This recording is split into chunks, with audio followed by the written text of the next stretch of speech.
Today, our discussions will focus and will delve into how artificial intelligence has taken the education sector by storm and how disruptions are occurring in the ecosystem. Nepal hasn't remained untouched since education has become globalized. Nearly all medium to large-sized educational institutions and organizations are waking up to this aspect more than ever. To take this event forward and to extend a formal note of welcome, I'd like to invite on stage Ms. Praveena Thapa. She is the academic director at Premier. Let's welcome her.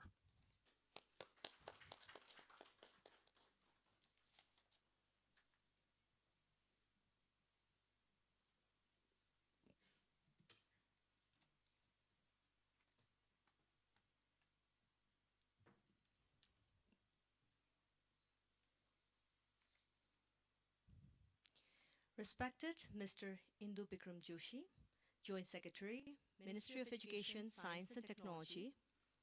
Our special guest, Dr. Rabindra Thakal, Secretary, Nepal Academy of Science and Technology. Engineer Santosh Sharma, Undersecretary, Ministry of Education, Science and Technology. Distinguished guests representing different organizations, media, and Premier family. Welcome to the Mini-Edtech conference. Premier International IB Continuum School is proud to be hosting this pre-event of Robotics and AI conference, which is designed specifically to bring together policymakers, educators, curriculum developers, researchers, and entrepreneurs to explore the prospect of the future of education with AI. AI is becoming pervasive in all aspects of our daily life and across different industries. Today, there is barely any part of our society or industry where AI is not prevalent. From virtual assistants like Siri and Alexa, healthcare, and social media algorithms for marketing to autonomous vehicles. Premier International IB Continuum School always viewed the integration of AI in the education system, one, as a tool to enhance administrative efficiency, two, as a tool to support and enhance the quality of education we provide to our students, and three, as an important area of study in itself in order to help our students better navigate the evolving technological landscape. One of the areas where AI has played a pivotal role in Premier International IB Continuum School is in providing an individualized learning experience and additional support to our students. Students now have access to one-on-one guidance and tutorial support like never before, ensuring that no student is left behind. Students are able to access programs that act as personal tutors, which are not only available 24/7, but are intelligent enough to identify misconceptions and provide individualized support. Similarly, AI has also enabled us to provide students with one-on-one university guidance and career guidance. Furthermore, international students who have language barriers are supported by AI translation tools, making education accessible to all students. AI has also helped our teachers and school administrators become more efficient. It has helped streamline and save our time in carrying out various aspects of our role, such as scheduling, lesson planning, tracking attendance and assignments, developing report cards, and in predicting student performance and potential challenges. As AI continues to advance, our understanding of AI will be imperative to survive and lead in the technology-driven global economy. Hence, at Premier, students learn about AI and how AI has the potential to disrupt everything we do. For example, our middle school students delved into the captivating realm of self-driving cars and race car models and learned how the integration of AI has revolutionized both the creation and research process beyond just speed and sleek designs, about how it is changing the game in unprecedented ways. The students designed their own concept racing cars using different AI tools learned in the course of the unit. As I see it, we are at the verge of the biggest revolution in education. The impact of AI in the years to come is going to extend beyond just optimization of existing systems and reducing workloads. Open AI and generative AI in particular are poised to disrupt education in ways that go far beyond the replacement of traditional tools like blackboards with digital screens. The digital revolution is going to change the traditional learning approach and transform learning from a static and time-bound experience to a highly personalized, dynamic, and interactive one. Right now, we find ourselves at a crossroads. We are presented with a unique opportunity to address long-standing challenges associated with geographical locations and disparities in the quality of educational resources. By leveraging AI technologies, the government and other players in our sectors now have the chance to level the playing field by enabling learners in remote and underserved areas to access high-quality education, adaptive content, and personalized support, paving the way for a future where quality education is accessible to all, regardless of where they are located. At the same time, we must all figure out how we can keep apace with AI-driven changes and change how we teach accordingly. I'm sure the experts gathered here today will present some enduring insights regarding the AI and education conundrum. I extend a warm welcome to you all, anticipating a highly fruitful interaction as we collectively delve into the intriguing possibilities that AI offers to the future of education. Let us use this opportunity to reimagine education and to further our learning regarding the changes and opportunities birthed by AI. Thank you. Namaste.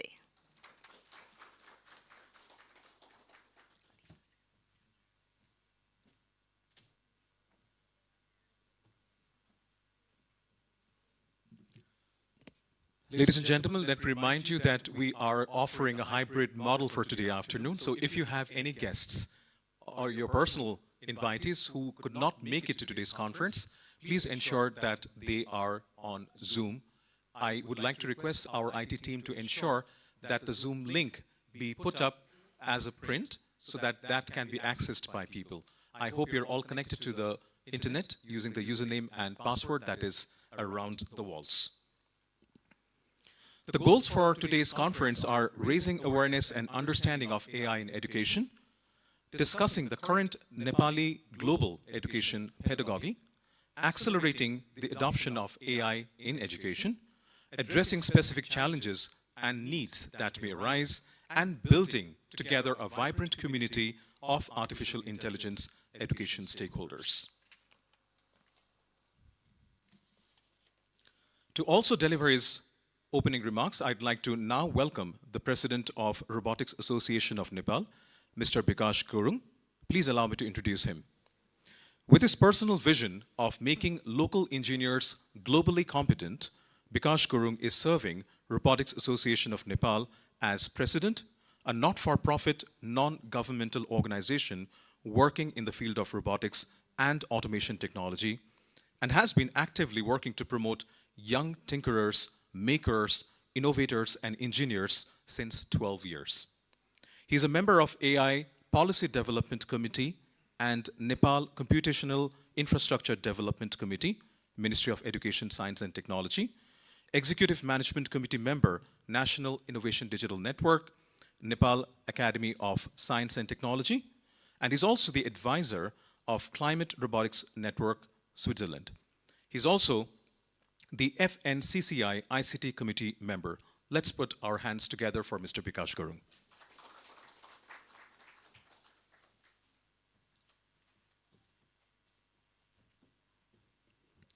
Thank you so much, Niladi sir, for warmly introducing me to our honored guest over here.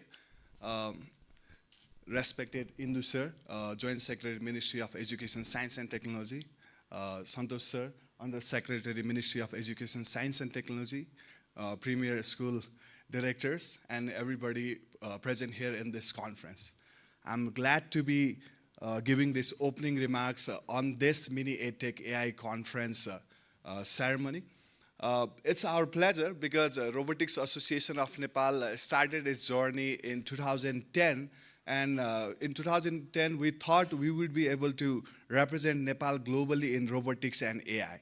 And this journey, so far so good, in 13 years of time, has been able to make ourselves a catalyst for the change.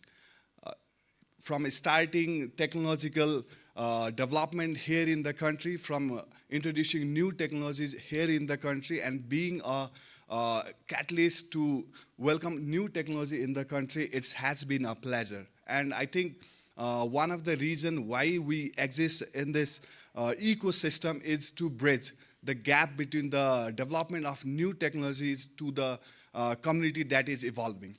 Robotics Association of Nepal has always empowered youths with its projects, its works, and events. So Yantra Science Tech and Entrepreneurship Festival that we started from 2011 now has gained this kind of momentum.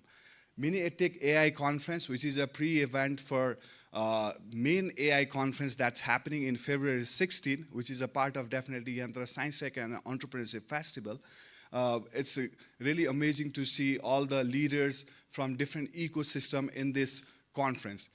From this conference, what we are envisioning is to bridge a gap on where ministry is already working on policy development, and where already the educators are working on different tools, and where already leaders like us introducing different works which are important for the change that we want. And Mini-Edtech AI conference would be able to work on the different components that will bring how our future of education with AI will look like. And I think this will definitely set a tone where we want to go. Just from my visit to World Robot Conference, when I was there as the keynote speaker, I realized, okay, the way the world is growing and the way the leaders on robotics and AI are thinking is completely different to where we are now. And it is really important for us to understand the trajectory or the pathways.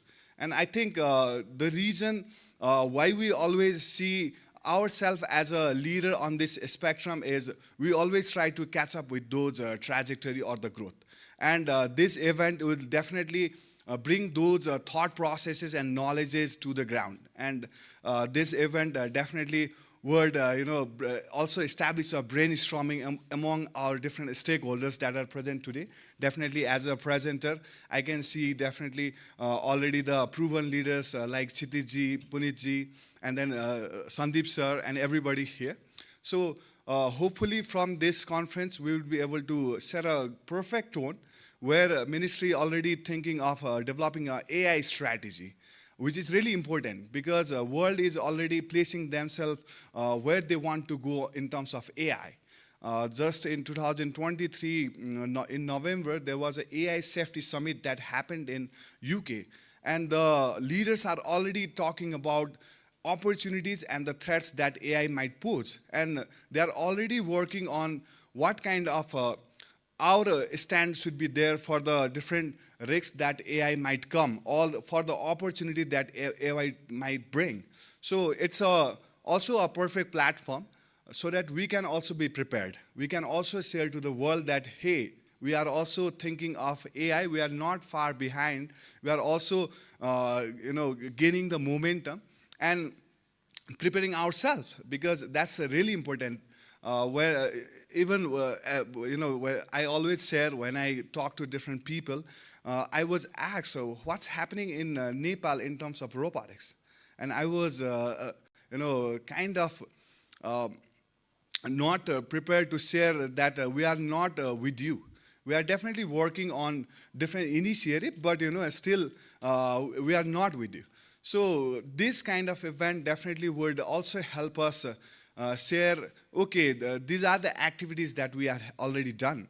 This event would also give us a direction that, okay, we are also preparing ourselves from what are the benefits that we will gain from the AI. So with this, I think this event would definitely bring all of us together to work on what kind of direction we want to take. And definitely people like Indu sir and Santosh sir are here. I think the AI policy that the government is already working on, it will also create a foundation for them from today's discussion and show us the way. We are on a mission of creating robotics industry in Nepal by 2030. I think that will also add a milestone for us. Thank you.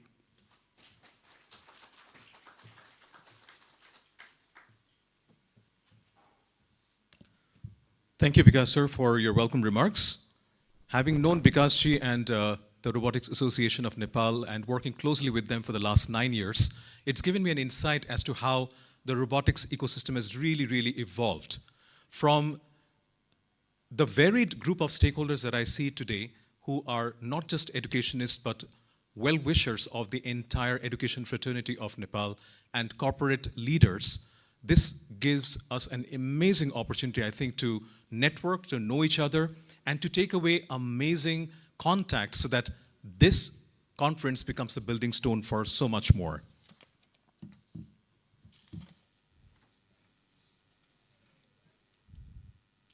The Ministry of Education, Science and Technology is working, as Bikaji correctly mentioned, with relevant stakeholders to ensure that Nepal remains at par with global achievements through framework and policies circulating around artificial intelligence, where education is one of the key pillars. To deliver his keynote address, I have the pleasure of welcoming Indu Bikram Joshi, Joint Secretary, Ministry of Education, Science and Technology. Please allow me to introduce Indu sir. Indu sir has been working as Joint Secretary Technical in the Ministry of Education, Science and Technology since 2022. Before joining Ministry of Education, Science and Technology, he served as the DDG, the Deputy Director General of Department of Environment from July 2019. He has served as Joint Secretary Technical in the Ministry of Industry, Commerce and Supply, and has served Nepal Bureau of Standards and Meteorology in different capacities, including Deputy Director General. He has around 30 years of work experience in different fields and about 25 years of work experience in the fields of system development. Mr. Joshi has contributed to draft different acts, policies, and programs of the government of Nepal. Let's welcome Indu sir on stage for his keynote address.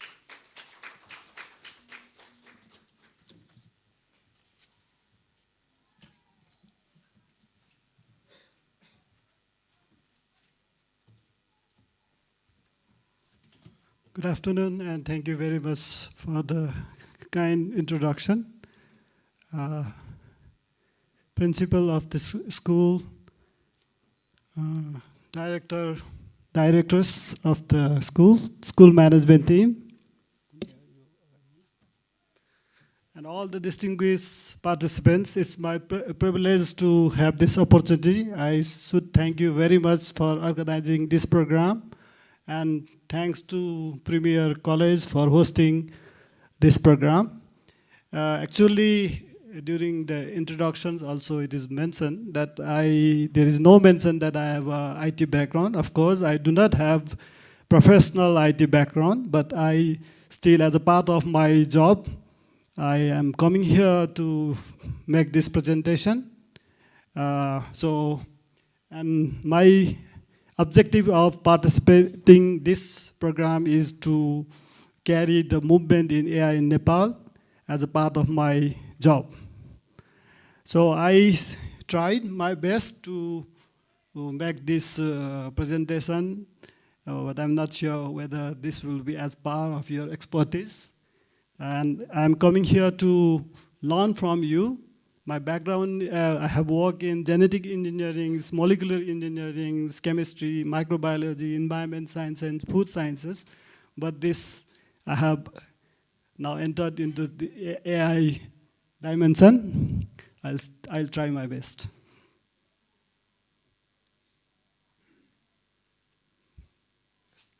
now strategic approach for AI application in Nepal. So we are trying to develop the strategy. Sometimes we do different types of programs, but without strategy, the process and the result may not that efficient or effective.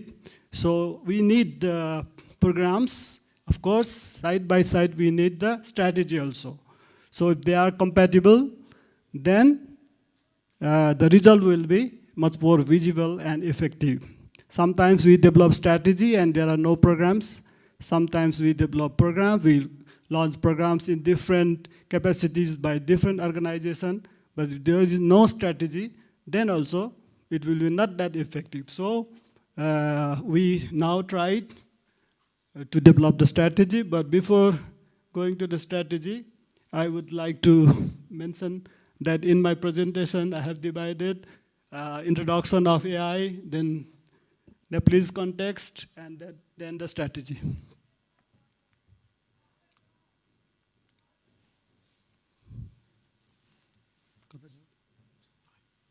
Okay, so the artificial intelligence is actually the simulation of human intelligence systems. How we think, the system of AI system is mimicking that. This AI is not very new one. I've been reading this for a long time. When I was a child also, this word was there in Nepal also, in some magazines, especially published by the other countries. That is also there. But now this became very popular and applied. At that time, it is just some sort of research works happening in United States and the Western countries. But now, this has been applied and used even in our country. So this is not new one. When we think artificial intelligence, we think that it is a very new one. But actually, this system was imagined a long back, and even in the ancient time, this type of things have been imagined. In the Western Greek society or even our society, these sort of things have been imagined, but the word has been coined in 1956. So during my childhood also I have read about the artificial intelligence. So the system can be explained in the way the learning, how it will first learn, the machine will learn, and then the reasoning, and then self-corrections and creativity. This sort of, the process can be explained in this way also. The machine has to learn, for example, okay, so AI has different ways, and under that, machine learning is one. I will little bit more explanatory I will give in later slides, but this also will be useful. Learning, reasoning, self-correction, and creativity. In other words, we also say the neural system, because I have a biological background, we think like observation, learning, analysis, and decision making. The neural system, we divide in that way. So this is also similar to that, so it's okay.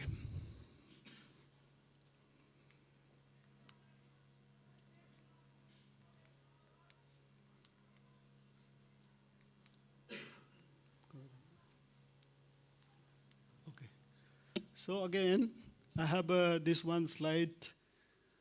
So in this, I would like to come into this technical little bit. We have experts from highly competitive experts here, competent experts here, and they may also give their inputs. So there is a task in this elements of machine learning. I'm giving machine learning as an example, okay? So the tasks, and then we develop a model, and for that we need data. And there are different types of data. And for training data, for example, there will be training data, huge amount of data required. And then we need, again, the validation data or test data. Sometimes we use test data, sometimes both. and then the production data, that is application data. And then that, once we have this data and we prepare models, and then we also have to make optimization, and then the evaluation. There are a lot of statistical tools we have to use for the optimization and evaluation. In fact, this is the, in machine learning, we use a lot of statistics, very, very complex statistic. And in simple modeling, this is not possible. It is a complex modeling, so this is why it is artificial intelligence. Sometimes thousands of parameters we have to use. So this slide tries to explain this, and another also would like to explain. Okay, so there are different kind of machine learning, supervised machine learning, unsupervised machine learning. Similar things I have explained for data acquisitions, and then the modeling, and then the improvement. So in this way, we develop. To understand, to develop the concept, it is not that difficult, but for to work, it needs a lot of efforts and intelligence. So this is, I try to explain a little bit. First, you need the data that you train the machine, and then you have to test that and retrain that. If there is problems, errors, then you have to again train that. And in that way, the machine can learn and can generalize. Now in our country, what is happening, we are all the time, we are the users. We do not develop in many cases, whether it is a motor car, aeroplane, or software. Now software, it's okay. In many cases, even I have work much of time, my time in standardization system development, and there also we are just acceptor, users. Other people develop and we use. And using that also, it's very challenging to us. Once we are able to use them, that is also a great achievement, we feel. But we normally do not develop. So this is the situation. And in ranking, Nepal was put 139 among 181, means readiness, okay. So in that also we are very behind. And with this mark, we have to evaluate that our position.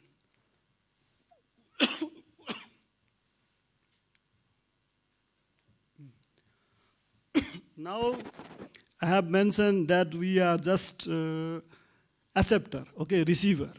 But in digital economy, there is some very encouraging data.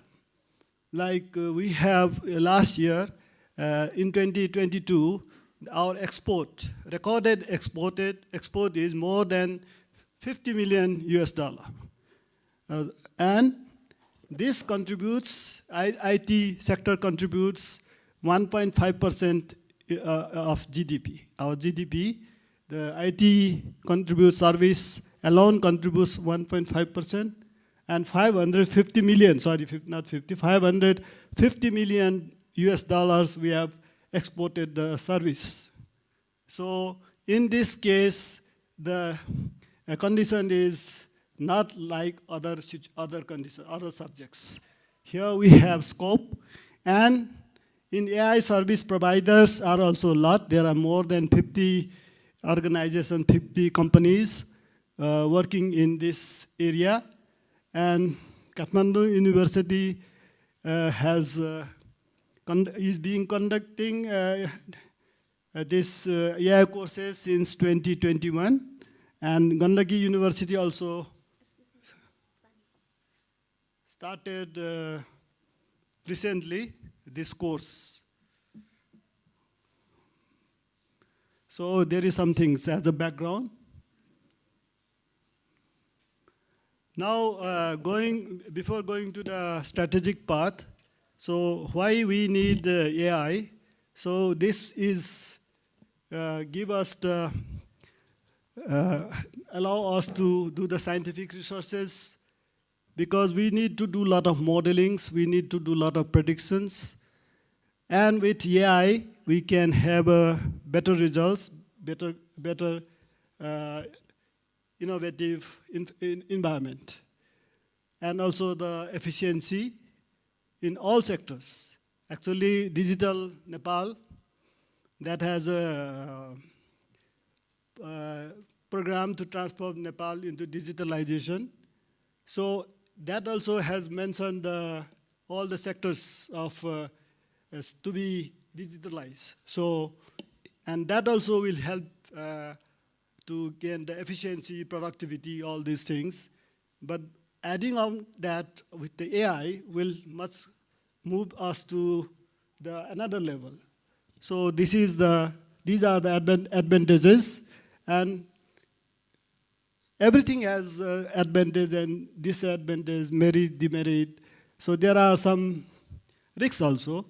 That is normally tell that in the world, displacement of job, but it is still for us, it may take some time to do that. But other are security issues, safety issues, loss of creativity. These are very important that we have to look after that. Because of using AI, if there are false or incorrect errors, that can lead to some losses. And also the cyber security issues are also very important. If we are relying on the artificial intelligence, there may be the security issues in that way also. And loss of creativity is very important, especially for the students. If we ask them to write essay, if we take the support of ChatGPT, then how can we stop? Everything, if they are consulting in this, then there may be problems also. So these are the things we have to consider, and there are other risks also. But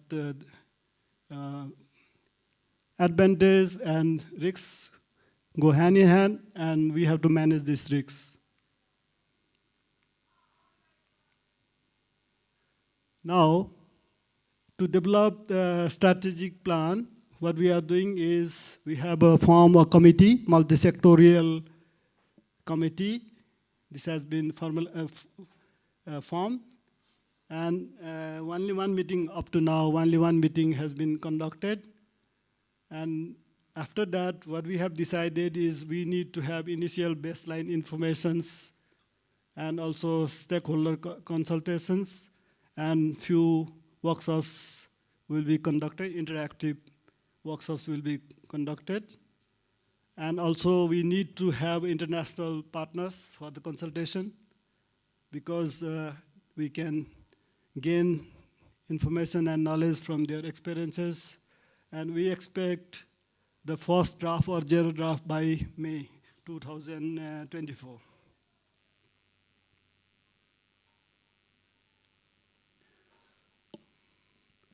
Now, this is just our thoughts. It's not finalized, because we always use participatory approach to develop the strategy, policy.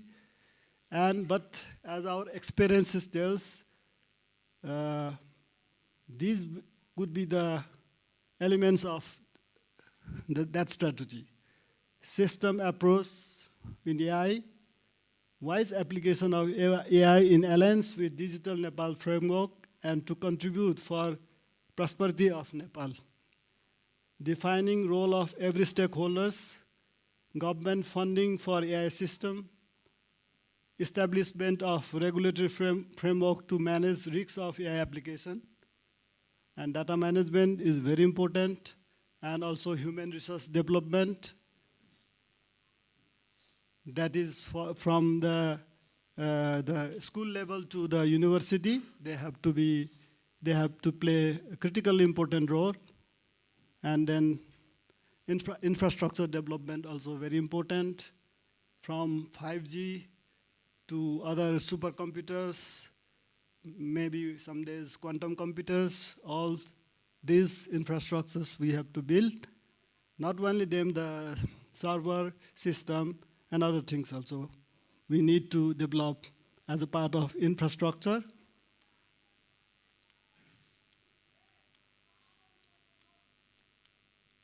And then we need institutional setup also. This is just few points. This is not concrete and final one. And we need to develop center of excellence type of organization, and also the committee that will be comprised of all the stakeholders. And also we need science diplomacy in order to move ahead, because alone we cannot move that faster. We need to get assistance and support from the international experts communities, and also implement AI-driven solutions, not only in government, we have said government, but also in private and education everywhere. And we have one program, Governance 4.0. That's why I mentioned this. And we need more AI entrepreneurs, and AI promotion activities also will be the part of the strategy. Now, what will be the role of government to implement that strategy? The investment. The government has to fund for the AI program, and for this, we have a plan, not only for AI, for overall science and technology development. The government, we have been requesting government to make a budget of 1% of GDP. But at the moment, government has sanctioned 1 billion rupees Science and Technology Innovation Fund. So, but gradually this has to increase to 1% of GDP, and as part of that money we have to spend for the AI also. And policy and strategy also need, regulatory framework also we need. The government has to play the role, establishment of institutes, be watchful so that education be not expensive in the name of pseudo AI. So, and there should not be gap between the rich and the poor in terms of highly sophisticated type of school and the public school. I mean private school and public schools. There should not be that much of gap. And also the AI projects also. I have mentioned that the strategy should be backed by the projects and plans, programs. There should be different programs like digitalization, virtualizations, human resource development, different kind of projects we have, government has to launch.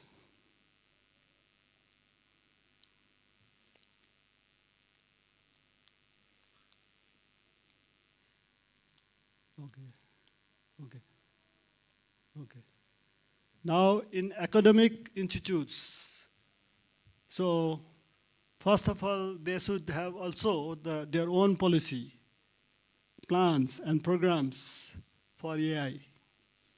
And they can, in the school level, they can run the program like digital literacy, embracing AI-powered EdTech, transforming education towards education 4.0. We have given this terminology for digitalization in education as education 4.0, just like industry 4.0. And also very important, the STEM education. STEM education, science, technology, engineering, and mathematics, integration of this is not just education, but actually this is the approach. So this, if the academic institutes embrace, it will help to improve the science, technology, engineering, mathematics status, as well as their creative thinking, as well, and then the AI system. And also the computational infrastructure, including virtualization, education in machine learning, deep learning, IoT, etc. also can be introduced. an AI-based solution in teaching and education systems. As in inauguration opening remarks, Madam also mentions the applications of AI. They can be, in reality, they can be implemented and establishment association level cooperation and collaboration. Means PAPSON's type of organization can also play a very important role, and national and international cooperation. And another very important point is controlling over misuse of AI that should not kill the creativity of our students. Now the private sectors is also a very important part. They also have corporate policy and strategy, investment in developing AI and application of AI system, collective approach to be played by FNCCI and CNI, and also the role of NGO, INGO, other organizations are also important. Now, after saying this, what MOIS is doing, other than this development of strategy, we are drafting the STI Act, and this strategic plan of action of STI policy also we have developed, still it is not approved.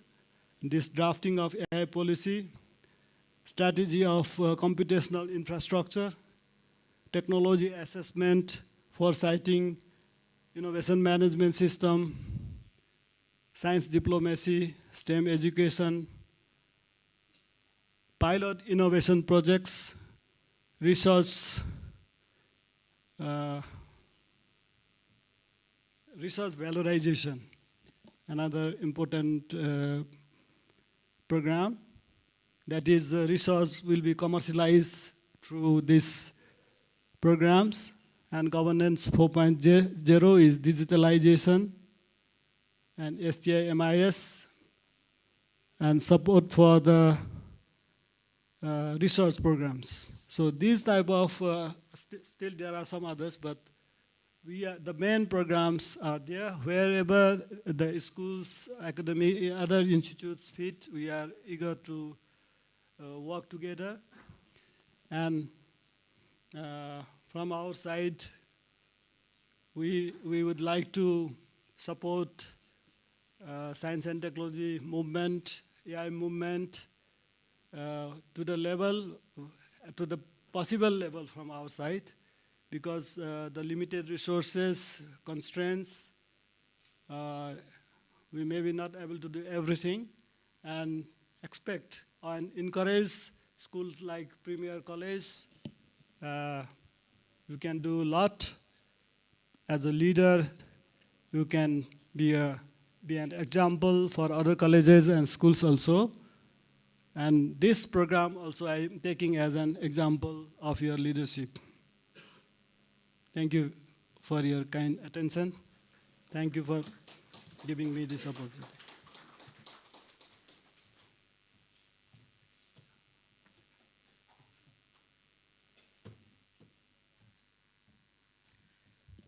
Thank you, Indusar, for your keynote. And I think there are a lot of takeaways for me as an educator and for many of you who are working in core education. I believe the startling point and the core attraction was the integration of AI in the national curriculum at the school level computing subject area and integration of basic AI literacy. For Bikasji and his team at Robotics Association of Nepal, I'm sure the 1 billion rupees that the Science and Technology Innovation Fund has been allocated would give rise to more AI entrepreneurs. And I'm absolutely thrilled to announce that schools such as Premier and the other educationists that are also present, we will try our best in ensuring that there is lesser gap between the privileged schools and the not so privileged. Just to ensure and let you know what's happening by the side of this conference, Robotics Association of Nepal, in association with Premier, is currently hosting a robotics, IoT, and AI workshop, which is going on currently right now for 3 days, 7th, 8th, and 9th of January, where 18 young people, including, I believe, 4 girl students from community schools are participating. So their participation in this 6 girl students.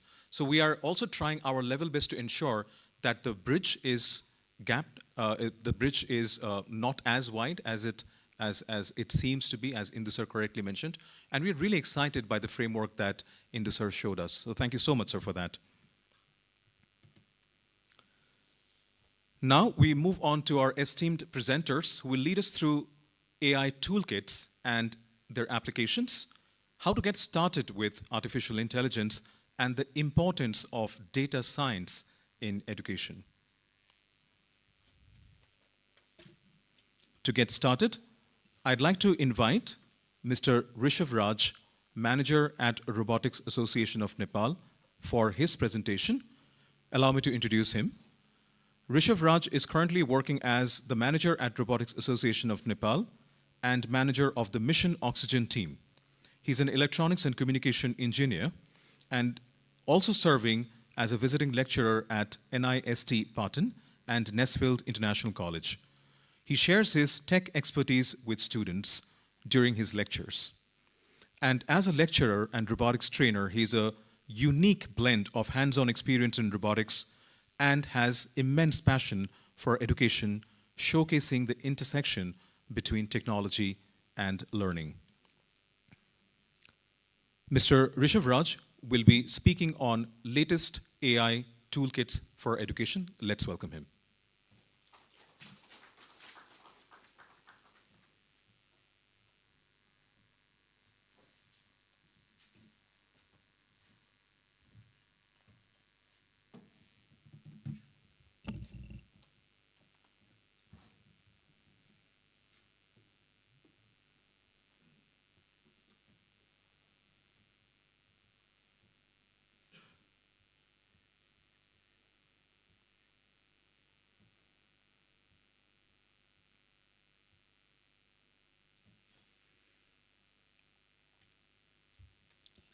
Good afternoon, everyone.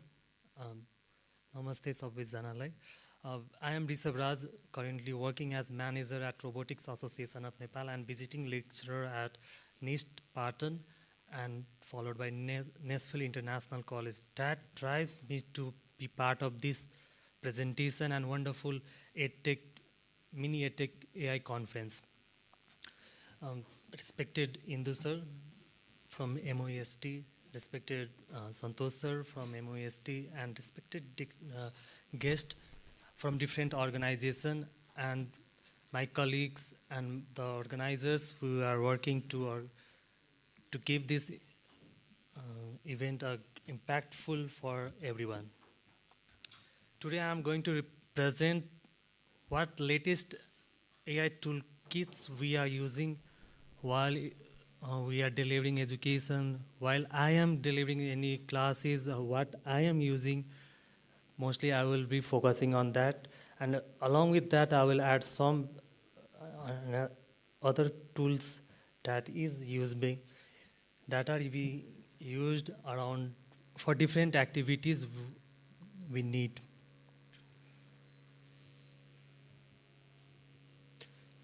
Okay, AI, I think everyone knows about AI. Indu sir has explained about AI. Vikas sir explained about AI.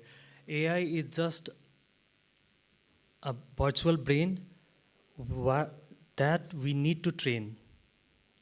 For example, a robot is a physical version of what we are seeing in the AI. So when we are talking about the AI, there will be the virtual brain that will be deep learning, machine learning, reactive machines that there may be supervised learning, unsupervised learning, and there will be also some type of pre-planned, like we are playing chess. That is also a part of AI. That works on the rules and regulation that has been, or the algorithm that has been made earlier. So everything what we likewise Facebook, we are using Facebook. We previously last day we talked about different guests over here. We are talking about that. After the talk, I got the suggestion of everyone in my friend list. People may you know. So that is the what AI is working on. Like Sandeep sir, Indu sir, Santosh sir, Susan sir, Susil sir, Alok sir, everyone has in my list of people you may know in the Facebook. Likewise, Pravina ma'am also. So everyone is there. So that's how the AI is being trained, and that's how the AI is working on. So AI is not going to replace you. This is the first thing I would like to say everyone that AI is not going to replace anyone, any human. Would not like AI is not going to replace any jobs, but the person who is using AI will be replacing. So if I am using AI, I will be replacing someone who is not using AI. So the thing is that who will be using it? So moving forward, AI applications in education. I have categorized in 3 sections. AI is being a part of education. Everyone in my classes, if some students bring their notes or the assignments just copying from chat GPTs and other toolkits. So that is also some good thing. In one perspective is that students are working and learning, and they are researching on something, not just focusing on their own self, because when I am providing some slides, there is a limitation of the task, a limitation of the work, limitation of the subject matters. But when they are diving into the different social medias, different AI materials or mediums, they are exploring huge boundaries and huge field of that particular topic. So I have categorized in 3 sections. There are admins, likewise administrators and workflows of schools, colleges, basically engineering, IT colleges, research work and teaching and learnings.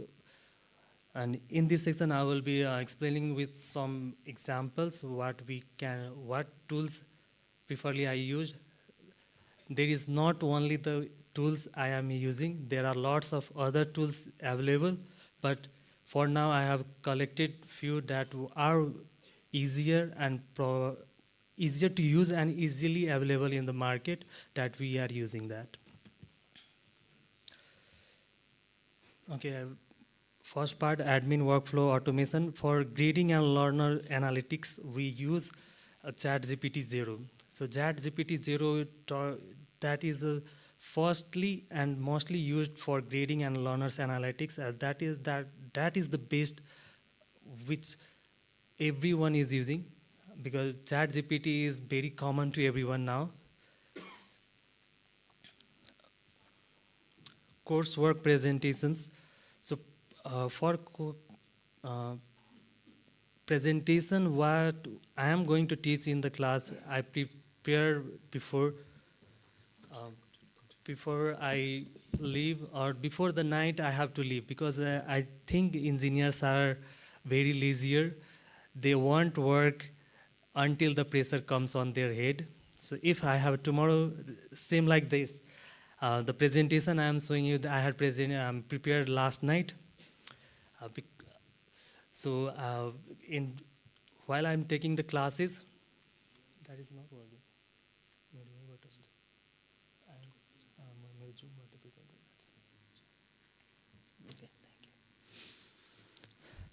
Okay, so while I take classes, I prepare the presentation. So I will have some demos. So the thing is that I have to just keep the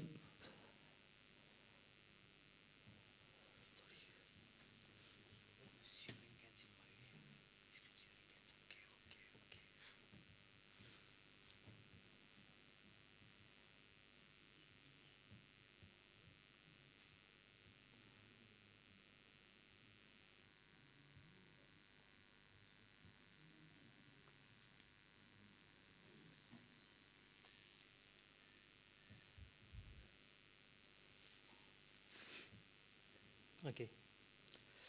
Thank you. So if I would like to prepare any presentation, I would just type any topic and it will give me the presentation of 5 pages or 8 pages or the number of pages I want For example, I just make robotics basics.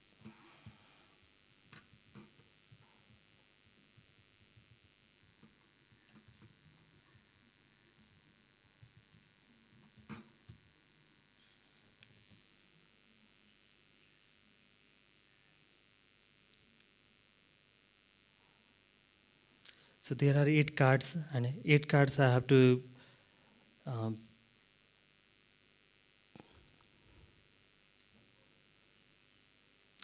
select the theme.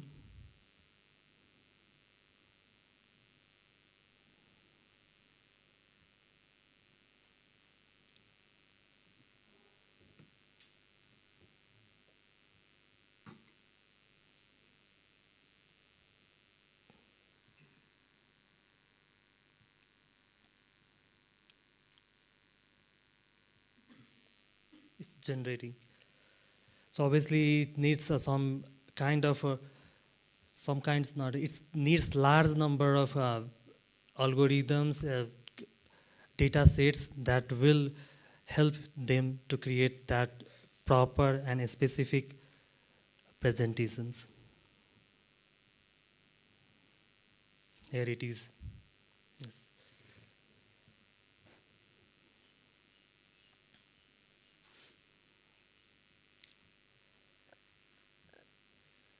So moving forward, so grant writing. Likewise, we have different grant application we need to apply. Just Nepal Academy of Science and Technology provides 10 lakh grant to uh, every researchers. Those who are capable can submit their research work and can find their grants proposals. So for that, they can just go to this grantable.com.co and then can prepare a grant proposal. That will be in that grant proposal. Just we need to edit some scenarios that won't be numbers, the numbers that does not give by grantable. So that just we need to add numbers that will help the grant to apply for the grants. So in the research work, we need there are lots of sectors for idea generation. We use AI for education.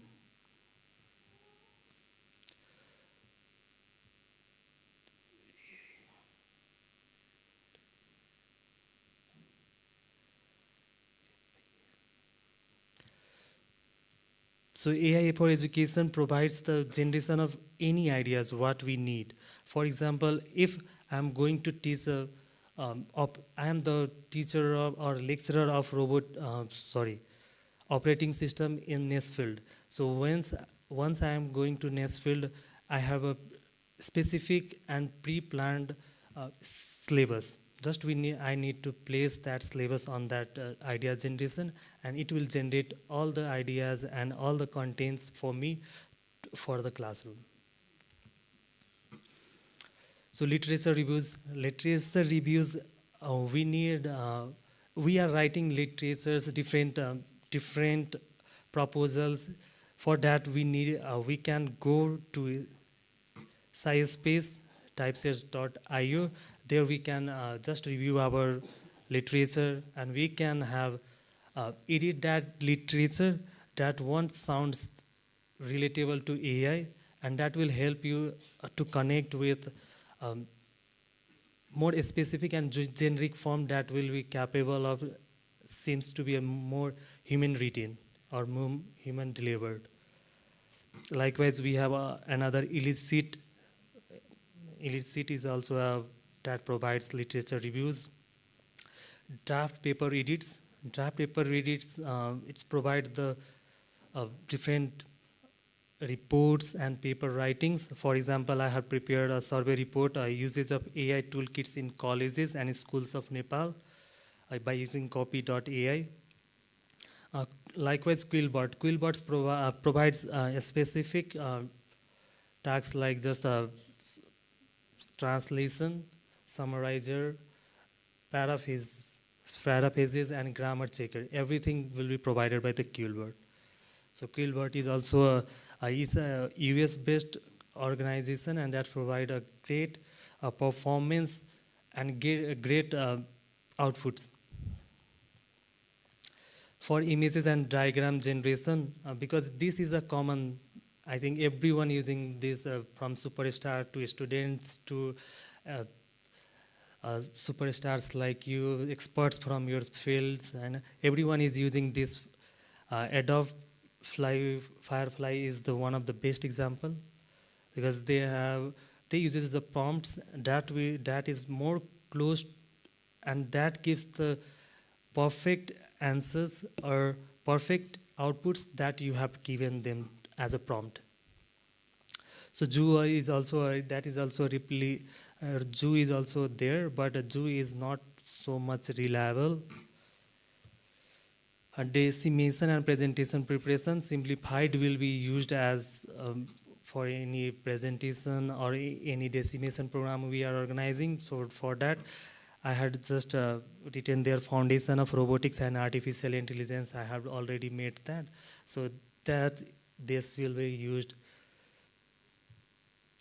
for teaching and learning. We have content creation. Content creation is the most important part while we are going to take classes or while we are going to deliver any lectures. For that, knowledge is there, and we can use that as a perfect one, because I am using this, and this gives me everything what I need, and in minimum time, because time is directly proportional to money. No one wants to give lots of time to just prepare some space of slide.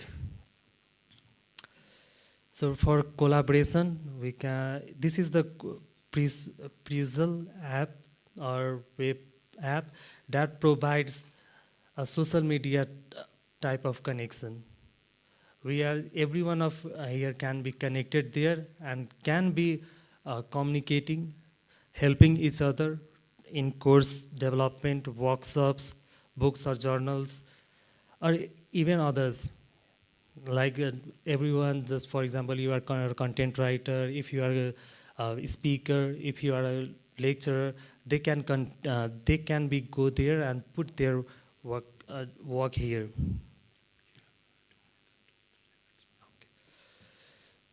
So this is the moving onward. I will show the examples of every slides in the last. Okay, collaboration. Okay, interaction with content. If you want to brand your product or brand your organization, anything, you can go to the Brand24, and it will give you the best way of marketing, interaction, best way of marketing with the content, because we are sharing the most of contents via Facebook, LinkedIn, Instagram, but we won't have the proper specific contents. For that, we can use Brand24. Transvibe is also there. We can use that as a content creator. So, but Brand24 is more reliable. Thank you so much from my side. If you would like to connect, you can connect via my email. There is my email. Okay.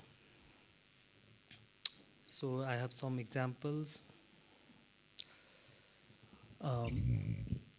From 15, 16, 17, we have Madhes, Mini-Edtech Madhes Robotics Championship. For that, I have just placed what the keywords we need, and it has already prepared me this type of document.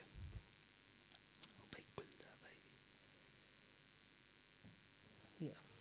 With the backgrounds and everything. What are the mission, visions, objective? I need to have some assistance that I need to change. I have just given some instruction, and that accordingly, App Grantable has changed that content. So illicit is also for using for contents. We can go in this size space, and we can create prepare any presentations that will be useful for our classes, and that will be presentable for if you are just for example, if I am the student, I will be going to present any contents that will this one size space will help to create that.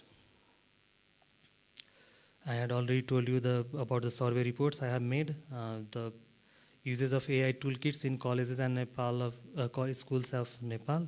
So this is the content it had given to me. Quillbot, whatever doc we provide this, for example, if I am providing this conclusion,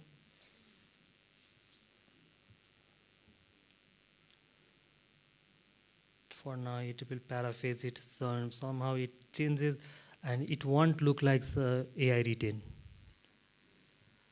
If you can change your words, you can summarize grammarly, you can check grammars, you can summarize the contents, or you can translate to, for example, I'm speaking in English, some of our guests are from Philippines, China, they can also use this to translate the contents. Explore this is the Zoom replicate.com, and this is used for the create images using generative AI. That is mostly used nowadays in every contents. Generative AI is mostly used nowadays because it is the most prompt and most connecting to the AIs. For like we can see here a foundation of robotics. It has already created for me the presentations.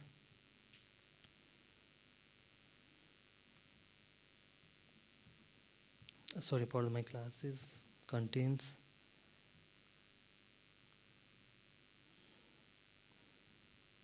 I already told you. Okay. So this is from my side. Thank you for listening me. Have a great day, everyone.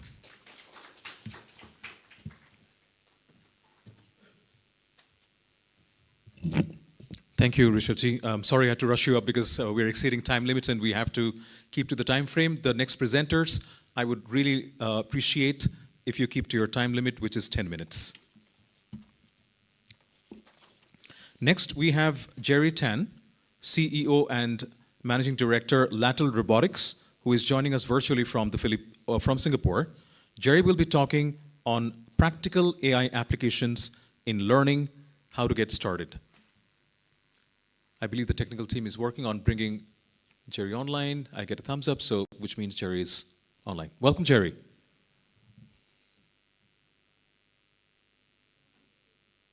You can hear me and see the screen well? We can. Please go ahead. Thank you. Okay. All right. So let me start. So, hi, good afternoon. I'm Jerry from Lateral Robotics. Basically, we are an AI education solution provider.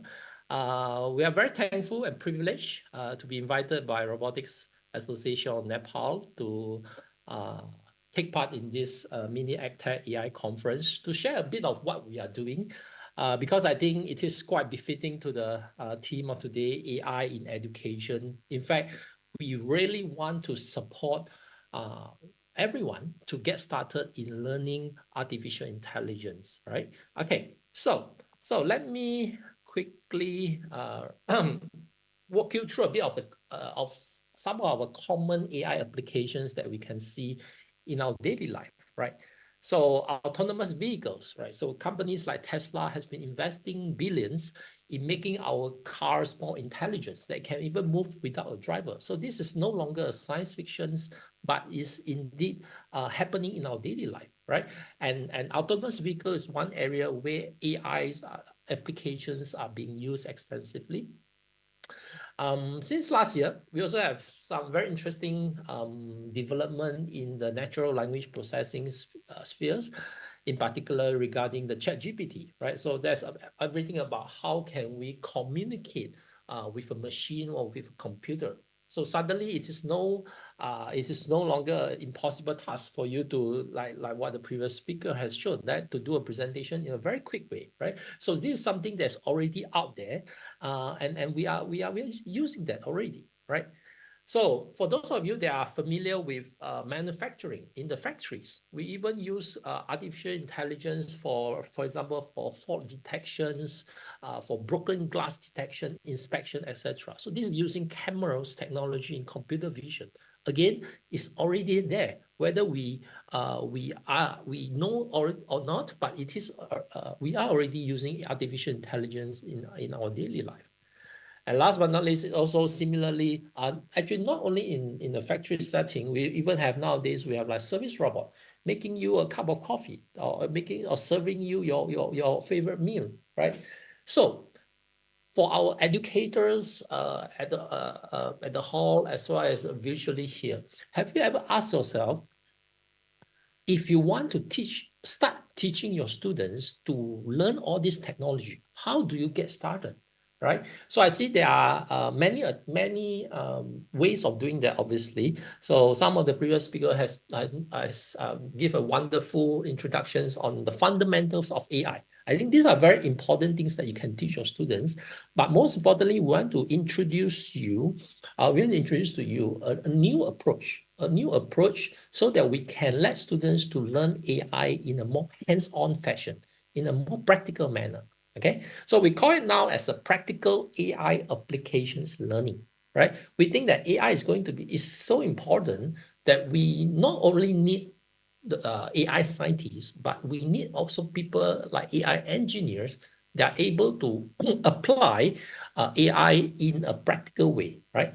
Okay, so we have put together actually like a learning solutions where we try to cover the AI applications in 4 areas, right? So like what I just mentioned just now, computer vision is one area where we use camera sensor technology to do object detection, face recognition, etc. And this is actually one of the quite established subjects already at the university level when it comes to AI learning. Autonomous navigation, so just I'll talk about like driverless cars. So how can we make vehicles, robots, intelligence that it can navigate on its own? So that's actually using AI applications with autonomous navigation.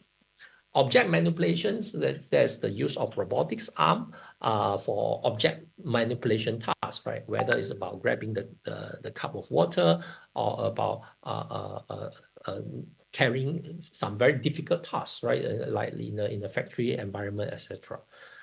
And last but not least, yes, speech interaction. So everything got to do with the chatbot, right? When you call your airlines, want to ask about your flight connection, etc., you may find yourself sometimes speaking with some robots, right? But how does all this thing works? How can we develop talents from Nepal that's able to give contributions to develop such applications? So that's what we want to introduce these 4 modules in education.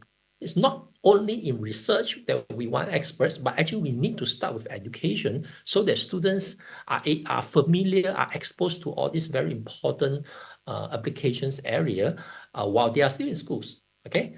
And for that, I say we want to emphasize on the hands-on aspect, and we have put together something like a AI applications development platform that we try to put these 4 modules together on a hardware platform, so that students are able to learn AI not only in a theoretical fashion, but actually in an applied manner, okay? So we have something like a Jupyter robot, which is, let's say, an integrated service robot development platform that we put together to let students to learn how you program actually a robotics arm, like in the development world. How can you develop something like this? So that's what we want to let students to learn about object manipulations. And then about driverless cars, right? So it all started with some modelings. How can you build a map so that the robots or the cars can move autonomously? So what's happening behind the scene?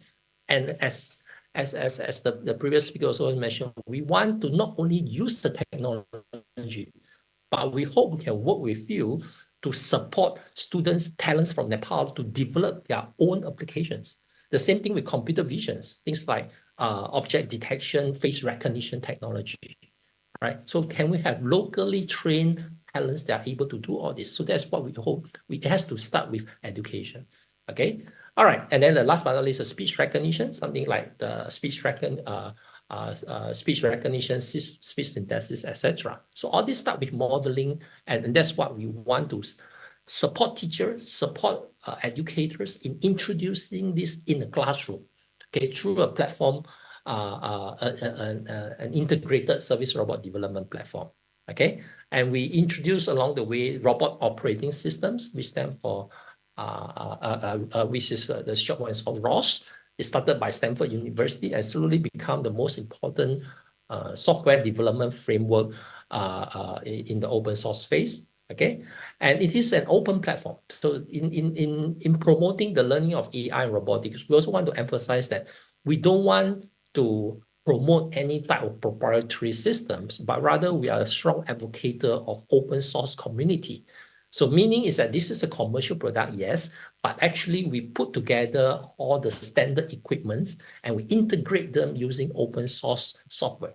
So the benefit for students from Nepal or even all over the world is that you are freely able to access all the open source knowledge out there, right? Rather than restrict yourself to any proprietary knowledge from the company. Okay, and how do you get started? So students actually need to know only one thing, and that is Python programming. Okay, and then the rest, so they just need to learn how can you write the simple codes, and that's where the foundation. It doesn't matter whether you want to expose this to the international schools, to the secondary school, or even to university students, whether they are computer science or engineering, everyone is welcome as long as they have learned programming. Okay, so that's the Jupyter robot that we are distributing. We also have something smaller like Jupyter I/O, which is what I'm holding here. So it's more like a personal AI learning device.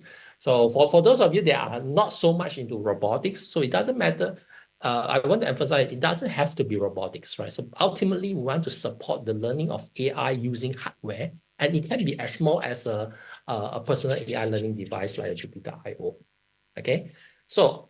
And I want to mention here is that we hope we can work with you, okay, whether you are teachers, you're educator, or government agencies, in trying to support the schools in introducing artificial intelligence in the curriculum.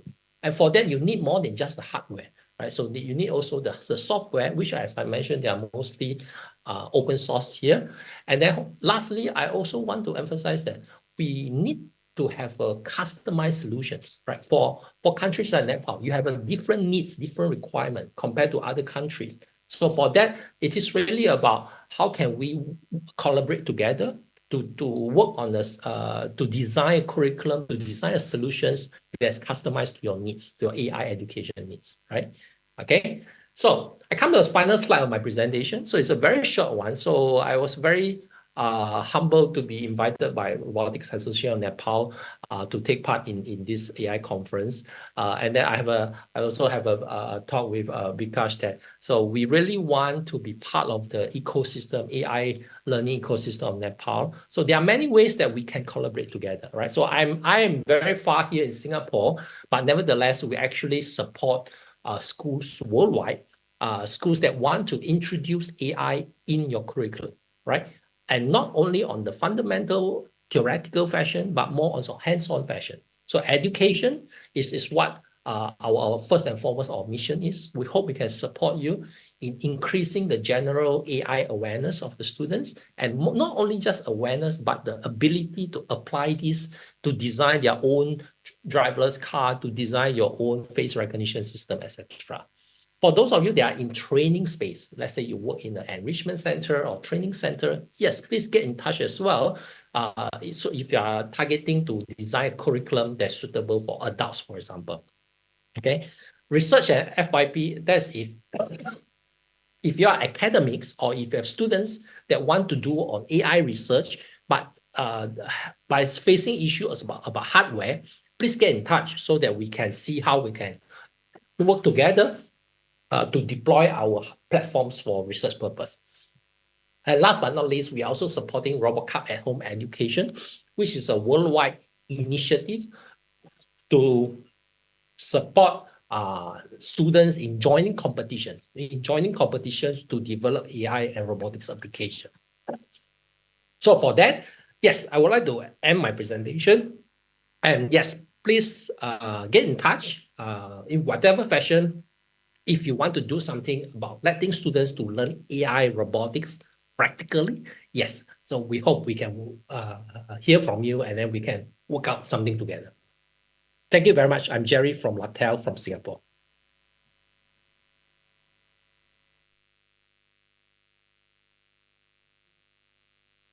Thank you so much, Jerry. I think Jerry brought together what Indu sir was talking about in terms of Nepal having limited resources, and that's where Robotics Association of Nepal is actually bridging the gap through international visits when they are bringing collaboration like lateral robotics to Nepal. I'd like to highlight that Jupiter IO personal AI learning devices like the Jupiter robot, and Jerry, of course, as CEO and MD at Lateral Robotics, is interested in working with government agencies in Nepal and schools to introduce AI into the curriculum, where it's not just about the hardware. Of course, researchers can also have access to hardware, but they're also interested in collaborating with our schools and universities and the government itself in terms of helping with AI technology, software and hardware both. That is such an interesting cusp to be at.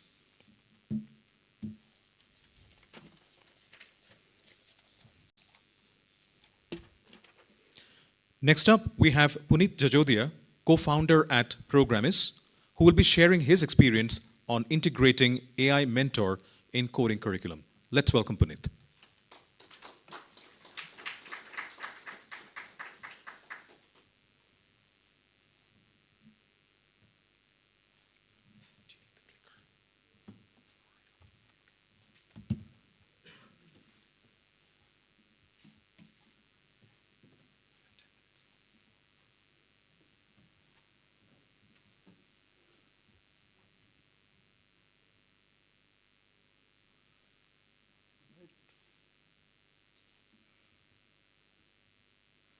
Hello everyone, my name is Puneet Jajodia and I am the co-founder of Programmis. We're one of the largest coding instructors in the world. So our platform, programmis.com, is used by people all over the world to learn how to code. As I'm going to speak only Nepali, English, duite garra, unfair to some of the international panelists, but I hope they will understand from my slides what I'm trying to say. So EdTech and AI, it's a very personal topic to me because I work in EdTech. That is my job, that is what feeds me. And AI is personal, and I'll talk about why AI is very personal to me. So I'll talk about why educators should not ignore AI. It seems like AI sakyo, you know, like it's coming, but now it's today, it's here. And we cannot just say AI is coming, AI has come, and now 2023 was a pivotal year for AI in general, and not just AI, but the adoption of AI in public by the general public, right? That was a huge change that 2023 gave us. I usually talk about this whenever I talk about AI. There's a sentence I really like to say, which is, the half-life of knowledge is shrinking. Now, what does that mean? It means that if you had some skill, 1917 मा तपाईं workforce enter गर्नुभएको थियो, तपाईसँग कुनै skill छ हैन, तपाईं plumber हुनुहुन्छ, electrician हुनुहुन्थ्यो, तपाईलाई त्यो स्किल 30 वर्ष काम लाग्थ्यो होला. तपाईले 1990 मा तपाईले वर्कफोर्स जोइन गर्नुभयो, you have some skill, that skill would carry you for 15 years. The half life of that skill would be, or that knowledge would be 15 years. If you were born in 2010, then maybe that knowledge would be useful for 7.5 years. Now what about 2030? So that means what happens when the half life of knowledge becomes less than the 4-year degree? तपाईले 4 वर्ष पढ्दा पढ्दै तपाईले पढेको कुरा नै useless भएपछि के गर्ने त? This is the challenge, Hahn? And this is a big challenge. In fact, this is the challenge of our generation, in my opinion. And we are in very exciting and disturbing times at the same time. Exciting because there's infinite potential. I think we haven't had such breakthroughs in science for a long time. Only stagnation आएको थियो बीचमा साइन्समा. अहिले एकदमै exciting छ, space travel देखि लिएर AI देखि लिएर, we're doing a lot of things. We're seeing a lot of change very fast, and we need to adapt. So I want to start with I won't take a lot of time. Niladri is looking at me. So एउटा स्टोरीबाट सुरु गर्छु हैन मेरो एकजना साथी हुनुहुन्थ्यो उहाँले चाहिँ अमेरिकामा मोन्टेसरी एजुकेसनमा राम्रो एक्सपिरियन्स लिएर नेपालमा एउटा गुरुङ गाउँमा पढाउन जानुभएको थियो फर सम टाइम हैन 5 इयर्स अमेरिकामा 5 इयर्स नेपालमा अनि मैले उहाँले सोधेँ कि तपाईँले अमेरिकामा पढाउँदा र नेपालमा पढाउँदा बच्चालाई नै पढाएको के डिफ्रेन्स पाउनुभयो भनेर अनि उहाँले चाहिँ क्या राम्रो एक्जाम्पल दिनुभयो उहाँले चाहिँ के भन्नुभयो भन्दाखेरि अमेरिकाको बच्चालाई मैले एउटा के अरे एप्पल ड्र गर्न भने अनि नेपालको बच्चालाई एउटा पेपरमा एप्पल ड्र गर्न भन्यो भने नेपालको बच्चाले चाहिँ एकदम राम्रो ड्र गर्छ अरे क्या अमेरिकन बच्चा भन्दा नेपाली बच्चाले एकदमै राम्रो कलर सलर राखेर चिटिक्क परेको एप्पल ड्र गरिदिन्छ अरे हैन तर अमेरिकन बच्चालाई एउटा ब्ल्याङ्क पेपर दियो अनि नेपाली बच्चालाई ब्ल्याङ्क पेपर दिएर ल तिमीलाई जे मन लाग्छ त्यो ड्र गर भन्यो नि अमेरिकन बच्चाले के न के ड्र गरिदिन्छ उसको मनमा जे आउँछ झ्यामझुम ड्र गरिदिन्छ नेपाली बच्चा चाहिँ what he says tell me what to draw and this is our fate tell me what to draw हैन this is the education that we have given our kids tell me what to draw अब अहिलेसम्म त ठिकै थियो काम चलिरहेको थियो but now that the AI is going to draw the flower or the apple what are we going to do अनि I mention that AI was very personal to me भन्छ नि एआईबाट जब जाँदैन अनि person using AI will replace your जब I call bullshit on that so just recently I used to run a transcription company we had 150 people so we used to get audio from Silicon Valley from US and 150 people used to type that audio in the beginning. This was 3 years ago. त्यसपछि बिस्तारै बिस्तारै AI transcription राम्रो हुन थालेपछि हामीले त्यो workflow change गरेर के गर्न थाल्यौँ भन्दाखेरि एआई को ट्रान्सक्रिप्ट आउँथ्यो अनि हामीले त्यसमा करेक्सन्स मात्र गर्थ्यौँ हैन अनि बिस्तारै बिस्तारै कम्पनी ग्रो हुँदै गयो एआईले नै हामीलाई एउटा एफिसिएन्सी ल्यायो ट्रान्सक्रिप्सनको युसेज झन् बढ्न थाल्यो झन् बढी कमाउन थाल्यो and we at one point during the peak corona times we were 150 people now last year whisper भन्ने AI model आयो and I still remember that moment when my friend my business partner was checking out the accuracy of that new AI model and then he just came out of that room and he said we no longer have a business that means the AI transcription is better than human transcription today हैन अनि त्यसले गर्दा 100 जनाले आज मेरो अफिसमा काम गर्नुहुन्न that means we lost 100 jobs right in front of my eyes because of AI so let's not take AI very lightly it can create jobs it can take away jobs in the chutkiyo mein bhancha ni so we need to learn हैन अब so what does this mean all of these stories about this children being given a blank of piece of paper and struggling अनि AI taking jobs अनि यो अर्को जुन मैले example दिएँ सो what does it mean भन्दाखेरि we need to use AI we cannot run away from it and we need to leverage it in unique ways what I mean by that is अनि I'll come to the demo so oops के भयो 1 second so my presentation is done and I'll just show you a small demo यो चाहिँ मेरो platform हो जहाँबाट हामीले Python सिकाउँछौँ so it is an interactive platform in the sense that the curriculum is on the left. This is a typical curriculum that you would have in school, right? So chapters, inside chapters there are lessons, inside lessons there are pages. We have intentionally designed this to be like TikTok because the new generation obviously wants content in small pieces. They don't want to read books, they don't want to watch long lectures. So we've intentionally made this into Instagram reel style. And what's special about this platform is, in the beginning this was not there, but basically you can run the code here and see the output here. No big deal, right? But what the magic is, if I make a mistake, for example, I just made a mistake, and I press run, and now there's a problem with my code, right? And now I can use something called Sense AI or Sensei.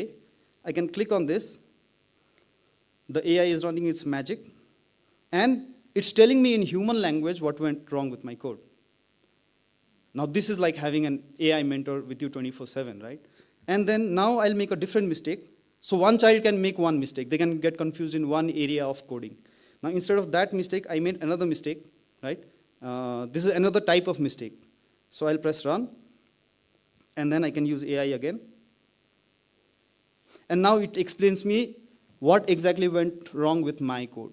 Now this might seem like a small demo that, okay, fine. So there's some AI magic happening and that's telling. But in terms of the pedagogy, in terms of the child's experience of learning, the AI is responding to their unique style of learning and their unique style of making mistakes and then giving the answers accordingly. Imagine this is just one program, two different types of mistake. Now imagine the AI helping the student across all of these chapters, all of these lessons, coming only when it is needed, only when the child is struggling, only when the child needs help, not coming, like meddling in the child's learning, self-learning, but only just being there to be available whenever needed.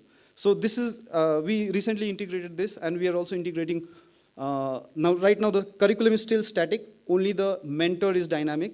Now we are working to make even the curriculum dynamic, which means the quiz that comes in the middle of chapters, they will also be dynamic based on what mistakes the child made or the student made. Even the challenges will be dynamic based on their strengths and their weaknesses. So this is a whole new model of education that we are bringing with AI, and I hope some of you will be inspired to see that the curriculum can be adaptive, the content can be adaptive, and how can we integrate these kinds of AI mentors into our curriculums so that children don't need to work at the teacher space. Till now, the teacher space has been the limiting blocker for the students. The students would have to wait for the teacher to teach them. One practical experience I'll tell you, and just ending on that note. I was teaching C programming to a group of students at a college, right? And then I was only on the second week of the college. I had given the platform access to everyone. And I was teaching C programming, but there was one student who was opening Python programming. And I got pissed. I'm like, how stupid can you be? I'm teaching C programming and you're opening Python programming. And he says, sir, I've already finished C, right? So that's the magic. That means the student in 2 weeks finished what was supposed to be taught in 6 months, right? The student did not need to wait for the teacher to finish all those topics. They have this platform, they have the content, they have the AI mentor, they can learn themselves. And that is the kind of generation we want to create. We don't want to limit the students, we want to increase their creativity. We want to be able to teach them how to draw on an open piece of paper and create magic using AI. So that's it. Thank you so much.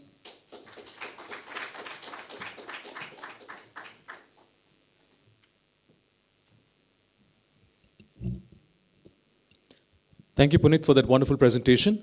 In terms of AI taking away jobs, which program is experienced a while ago, Punit and I know both a content writer called Alexandra. She's from the UK, now settled in Nepal. She has a Nepali partner. So she was almost bankrupt 2 years ago with the advent of AI. Interestingly, what happened last year was that her clients, who were actually opting for AI transcriptions, now have reverted to her, saying that it's too generic. We don't like what AI is coming up with. And now she's getting her clients back. So that a flip on what Punit just shared. And we know Alexander very well. We often have coffee together. So it can take away jobs, but it can also regenerate. The human mind is capable of so much more. On that note, ladies and gentlemen, let me come to the final presenter. We are very proud and privileged to have with us Mr. Kshitiz Rimal, who is the founder of Next AI, and he'll be leading us through the importance of data science and AI in education. Allow me to introduce him in brief. Kshitiz Rimal is a data scientist. He is founder, CEO at Next AI, and a Google developer expert in machine learning from Nepal since 2018. He has more than 6 years of experience in machine learning and more than a decade-long experience in software engineering. He has applied AI in various fields, ranging from EdTech space to AI for social good. He's an explorer and enthusiast in generative AI space. Let's welcome Mr. Kshitiz Rimal.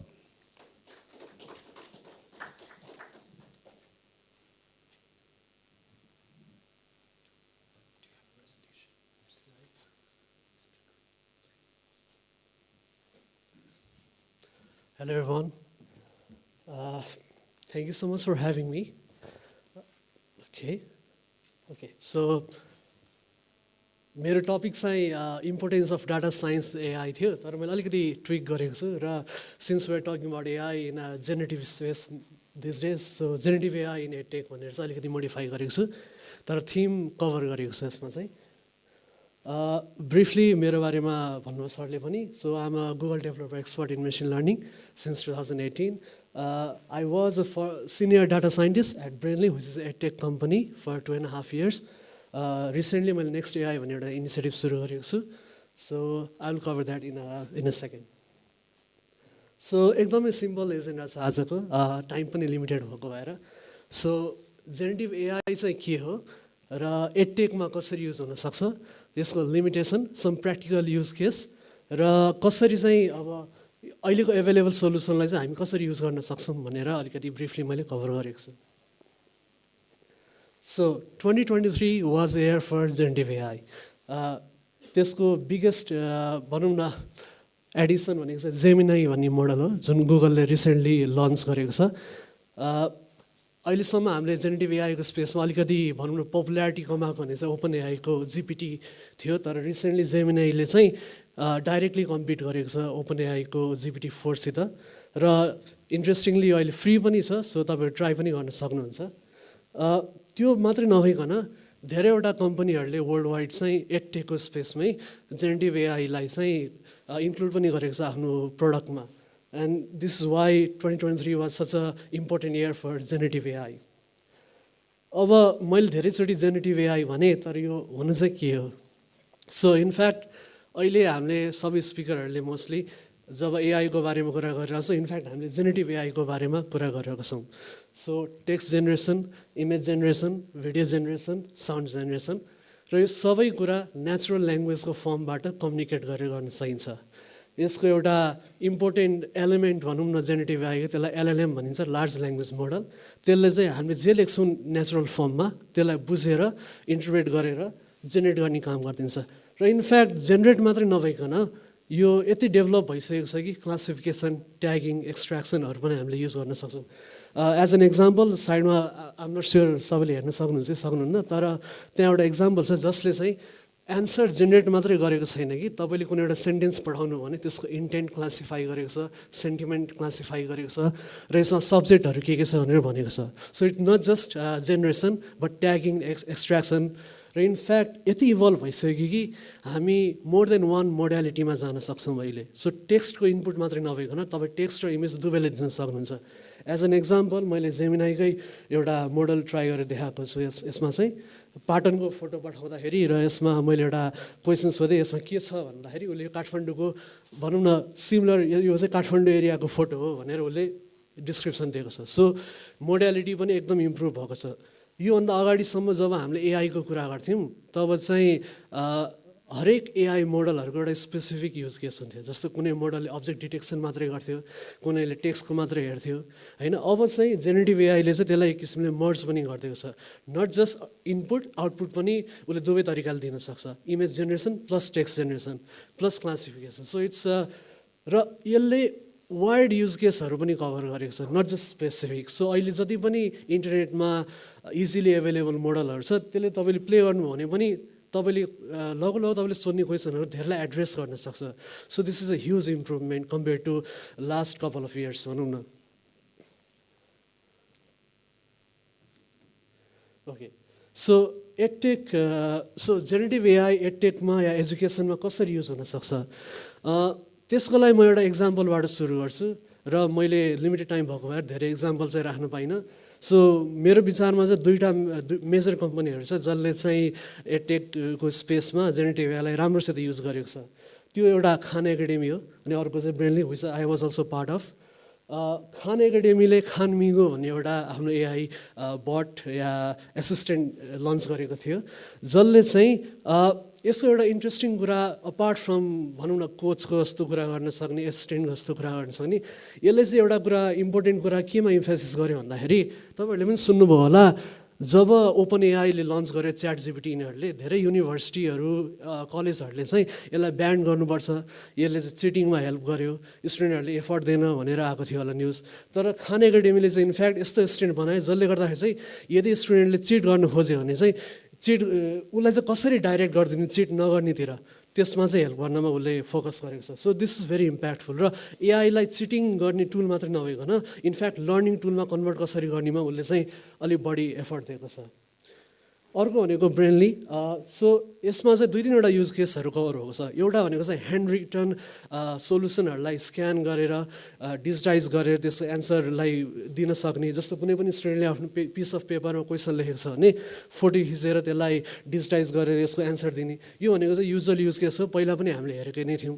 तर यो मात्रै नभइकन जिनी भन्ने AI lunch गरेको थियो ब्रेन्डलीले, जसले चाहिँ personalised answer, सो तपाईँ regardless जुनसुकै लेभलको स्टुडेन्ट हुनुहुन्छ, either school level college level, तपाईँ त्यो एन्सरलाई पर्सनलाइज गर्न सक्नुहुन्छ आफ्नो इच्छाअनुसार। सो सिम्प्लिफाई गर्ने कि एक्सपान्ड गर्ने कि डिफिकल्ट बनाउने कि इजी बनाउने, त्यो कुरामा उसले फोकस गरेको छ। सो पर्सनलाइज लर्निङ, सो यो दुईवटा चाहिँ एकदमै बिगेस्ट टेक हो जस्तो लाग्छ र 2023मा भनौँ न ग्लोबली नै लन्च गरेको सोल्युसनहरूमा। अफकोर्स यसमा हेर्न सक्नुहुन्छ, सिधै तपाईँले क्वेसन पनि सोध्न सक्नुहुन्छ र त्यही च्याट जिपिटीको स्टाइलले एन्सर जेनेरेट पनि गर्छ र पर्सनलाइज हुन्छ यो तपाईँको लेभल अनुसार। सो बेसिकली टेक अवे यसमा चाहिँ के हो भन्दाखेरि जेन एआई, जेनेरेटिभ एआईले चाहिँ पर्सनलाइज लर्निङमा हेल्प गर्यो। त्यो जुन सिम्प्लिफायर एक्सपान्ड एन्सरको एउटा इक्जाम्पल मैले दिएँ। अर्को भनेको इफिसियन्सी र automation, since it's an AI, automate गर्न इन्टेलिजेन्ट सिस्टम भएको भएर अटोमेट गर्न एकदम सजिलो भयो। टिचरको सर्टेन नलेजलाई यसले क्याप्चर गरेर स्टुडेन्टमा हेल्प गर्न सक्ने भयो, भनौँ न लर्निङ क्यापेबिलिटीलाई नै। अर्को data driven insight, so customer या स्टुडेन्ट्सहरूको डाटा भनौँ एक्टिभिटी लगहरू हेरेर पर्सनलाइज स्कोरहरू हेरेर उसलाई त्यो अनुसारको इन्साइट या लर्निङ अपर्च्युनिटी दिन सक्ने भयो। अर्को एक्सेसिबिलिटी, सो एआईले भनौँ न फिजिकली डिसेबल्ड स्टुडेन्टहरू छ भने अडियो प्ले गरेर हुन्छ कि कसरी हुन्छ त्यो एउटा एडिसनल एड पनि दिन सक्ने भयो। अर्को भनेको स्केलेबिलिटी, सो टेक्नोलोजीलाई हामीले इन्टरनेटको थ्रुबाट धेरै ठाउँमा स्केलेबल गर्न सक्छौँ, जुन चाहिँ एकदम गाह्रो हुन्छ एज अ ह्युमन टिचर भनौँ न, त्यो चाहिँ एउटा स्केलेबिलिटी फ्याक्टर पनि एआईले एउटा इनेबल गरिदिएको छ। सो आई गेस यो टप 5 चाहिँ मेरो लागि चाहिँ एकदम इम्पोर्टेन्ट कुरा थियो जेनेरेटिभ एआई र एजुकेसनको पार्टमा चाहिँ किन यो इम्पोर्टेन्ट छ भन्नको लागि। अब यसको लिमिटेसन पनि छ। सो अहिलेसम्म हामीले जति पनि युज केसहरू हेऱ्यौँ यो ल्याङ्ग्वेज डिपेन्डेन्ट युज केसहरू छ। इनफ्याक्ट इङ्ग्लिस ल्याङ्ग्वेजलाई बढी फोकस छ। वाट इफ अब भनौँ न हामी नेपाली भाषा या नेपाली भाषा जस्तै लो रिसोर्स ल्याङ्ग्वेजहरूकोमा कुरा गरिरहेको छौँ। सो वान अफ द प्रब्लम चाहिँ मैले आफैले पनि एक्सप्लोर गर्दाखेरि भेटाएको चाहिँ के हो भन्दाखेरि हेलुसिनेसनको प्रब्लम। सो जब जुनसुकै ल्याङ्ग्वेजको पनि डाटा लो रिसोर्स ल्याङ्ग्वेजमा पर्छ, त्यसको डाटा कम हुन्छ, त्यसमा हेलुसिनेसनको प्रब्लम हुन्छ। लार्ज ल्याङ्ग्वेज मोडलहरू चाहिँ सर्टेन डाटा सेटमा ट्रेन गरिएको हुन्छ। यदि कुनै एन्सर उसले राम्रोसित भेटाउन सकेन भने उसलाई जुन डाटामा ट्रेन गरेको त्यसबाट उसले एन्सरहरू मेकअप गरेर दिन थाल्छ। त्यो एउटा प्रब्लम हो। त्यसको एउटा सोल्युसन भनेको चाहिँ ऱ्याग या रिट्रिभल अगमेन्टेड जेनेरेसन भन्ने पनि छ। यो वान अफ द टेक्निक हो, तर इनफ्याक्ट एउटा प्रब्लम यो अझै पनि पर्सिस्ट चाहिँ गर्छ। अर्को भनेको ल्याङ्ग्वेज लिमिटेसन, नेपाली भाषामा त्यति इफेक्टिभ छैन जति इङ्ग्लिस भाषामा छ। सो यो इभन GPT-4 या जेमिनीको लेटेस्ट मोडल यिनीहरूमा पनि देखिन सकिन्छ। अर्को भनेको एक्सेसिबिलिटी, सो डेभलपिङ वर्ल्डहरूमा चाहिँ यो एडभान्स मोडलहरूको एक्सेस अलिकति गाह्रो छ कम्पेयर टु डेभलप कन्ट्रिजहरूमा। सो एउटा फ्याक्टर छ। यसको लागि चाहिँ ओपन सोर्स मोडलहरू चाहिँ सेम लेभल अफ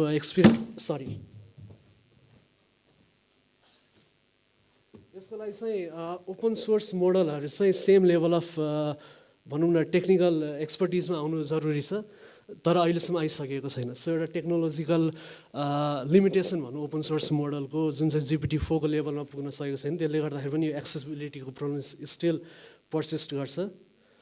त्यसमा हामी काम गर्दैछौँ नेक्स्ट एआईबाट। सो यो फेयरली न्यू इनिसिएटिभ हो। यसको फोकस भनेको चाहिँ हामी नेपाली ल्याङ्ग्वेजलाई चाहिँ एडटेक इन्डस्ट्री नेपालको सेन्समा चाहिँ लो रिसोर्स ल्याङ्ग्वेजहरूमा चाहिँ कसरी चाहिँ एआई जेनेरेटिभ एआईलाई युज गर्न सक्छौँ, एक्सप्लोर गर्न सक्छौँ र सोल्युसन बनाउन सक्छौँ भन्नेमा हामी फोकस गरेको छौँ। सो टेक्स्ट, इमेज, अडियो तिनटै मोडालिटीहरूबाट हामी हेरिरहेको छौँ।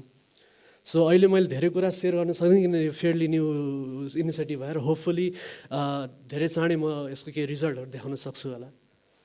सो एभाइलेबल प्लेटफर्म्सहरू गुगल बार्ड, यिनीहरू चाहिँ रेडिली एभाइलेबल अनलाइन सोल्युसनहरू हो जसको लागि तपाईँले अहिले पैसा पनि तिर्नु पर्दैन। सिन्स GPT-4हरूको लागि तपाईँले सब्सक्रिप्सन मोडलमा जानुपर्छ, यो अहिले इजिली चलाउन सक्नुहुन्छ फ्री अफ कस्ट।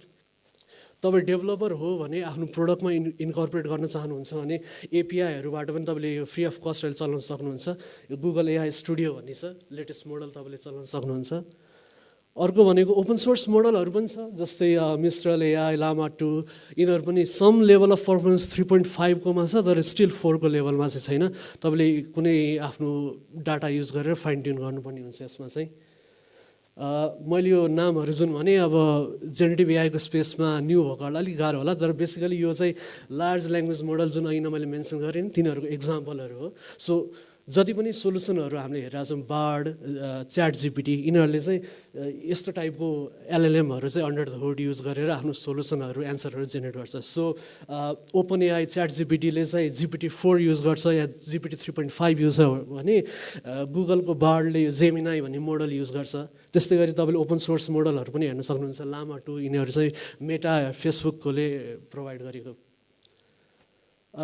मैले यसमा चाहिँ धेरै फोकस गरिनँ किनकि मसित एकदम लिमिटेड टाइम छ र मलाई यता देखाइसक्नु नि भएको थियो सो तर तपाईँ सिक्न चाहनुहुन्छ यो कसरी गर्ने भने मैले केही रिसोर्सहरू पनि सेयर गरेको छु सो होपफुली अर्गनाइजर्सहरूले चाहिँ स्लाइड सेयर गरेर त्यो दिन सक्नुहुन्छ so thank you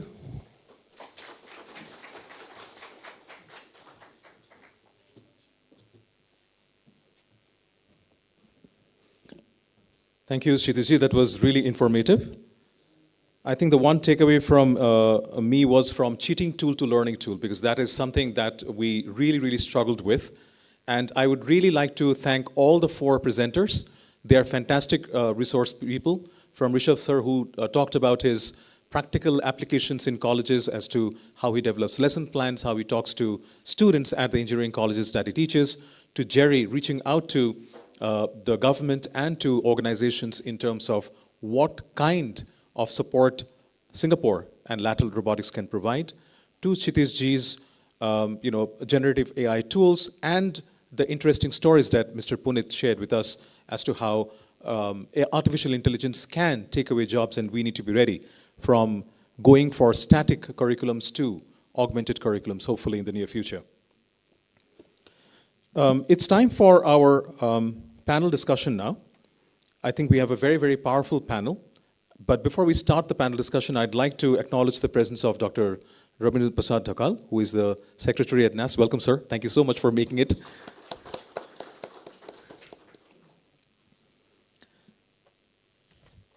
The panel discussion is going to be moderated by Deepak Abhisht. Deepak is the president of Robotics Association of Nepal Far West for provinces 6 and 7. He's a seasoned professional with a background in computer engineering, currently serving as the managing director at SecureSoft, okay, with an X, a leading software solutions provider. Deepak's expertise extends from robotics to software development with prior experience as developer at Unique Contrive Private Limited. Can we have Deepak ji as the moderator of our panel discussion?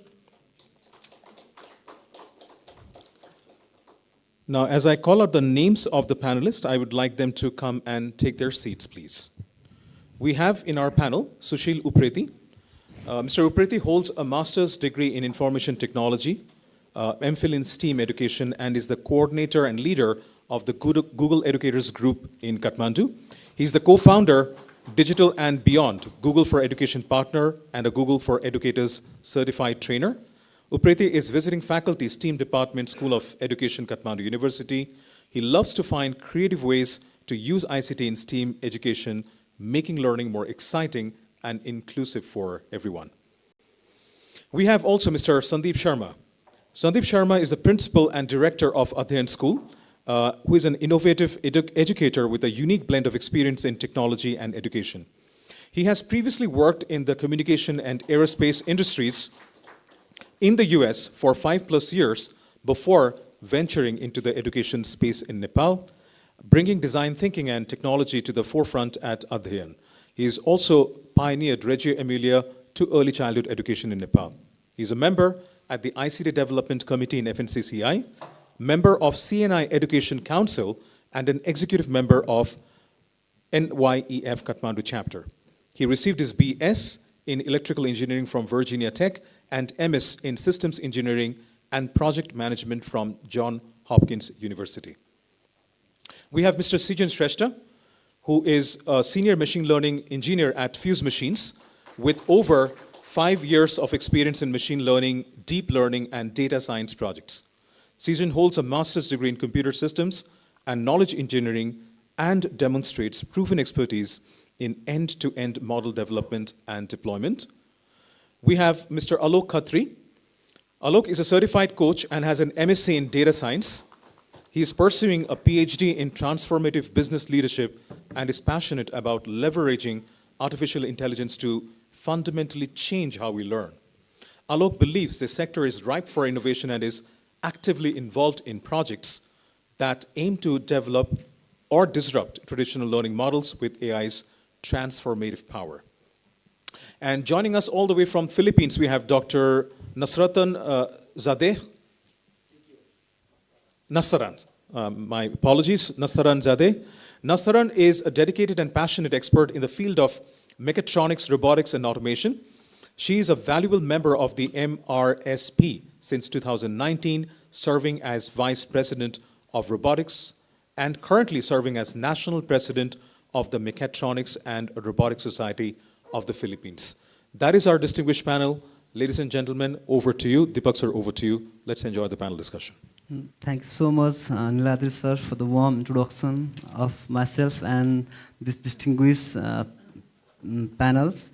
I'd like to acknowledge the presence of Indu Bikram Joshi sir, Dr. Rabindra Prasad Dakal sir, E.R. Santosh Sharma sir, and Suresh sir, and the different leaders from different educational institutes and professional societies as well. So I'd like to start today's panel discussion session by asking our distinguished respected panelists for the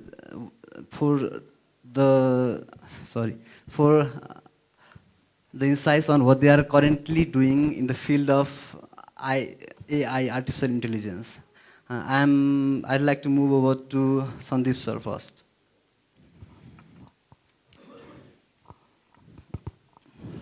Namaste, good afternoon. Thank you so much, Deepak ji. Like Niladri sir introduced me, I am the principal and director of Adyan School. हामीले चाहिँ Adyan School ma we're trying to focus on 3 core pillars. First is design thinking, second is technology, and third is Reggio Emilia in early childhood. So AI ko sandarbhama चाहिँ I'll answer further questions later. तर हामी चाहिँ tech focused भएर चाहिँ हामी programming मा चाहिँ अलिकति बढी नै फोकस छौं. AI को awareness र त्यसको कोर्समा integration पनि small steps चाहिँ अगाडि लिइरा छौं तर more focused on programming side. अनि मेरो background engineering, electrical and systems engineering, अनि मैले यसमा यो technology sector मा चाहिँ 5+ years aerospace र communication मा पनि US मा चाहिँ काम गरेको छु. Thank you.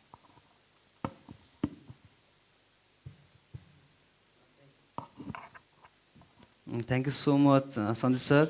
And now I'd like to move over to Alok sir. The same question: what Alok sir and the King's College have been doing in AI currently?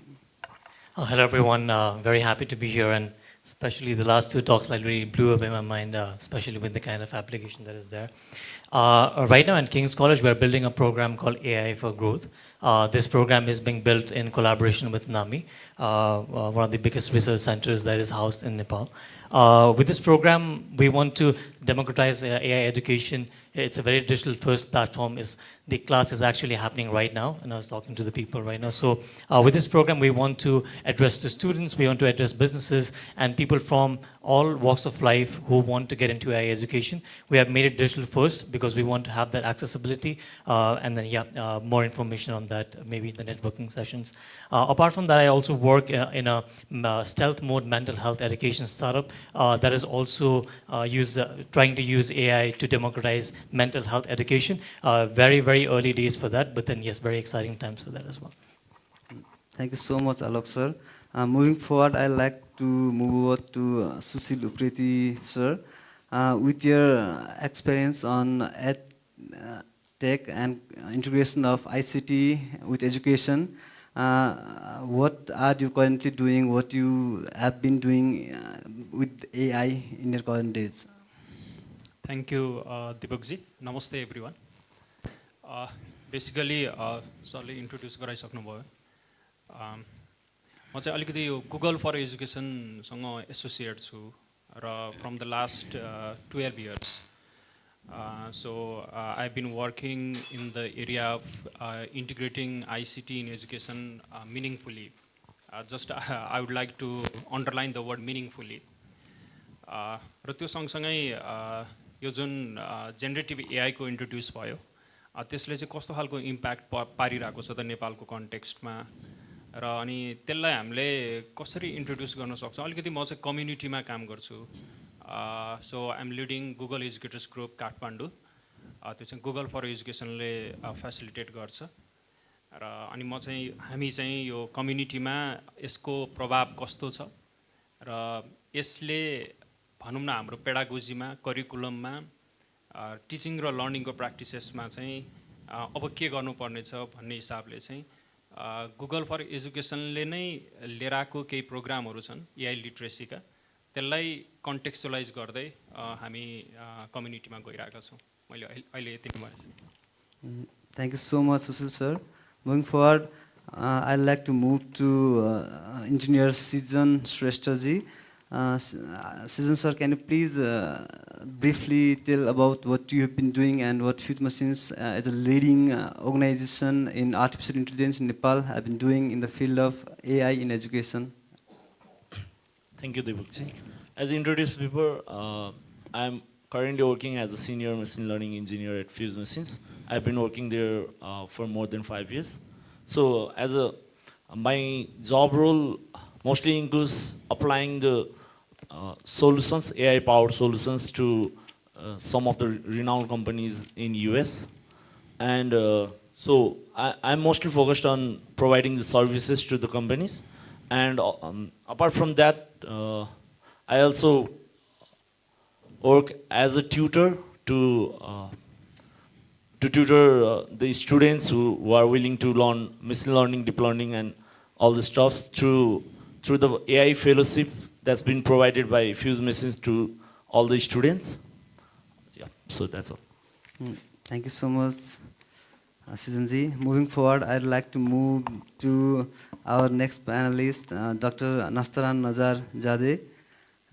Can you please share what you've been doing and insights on your current work on artificial intelligence in Philippines and over the world?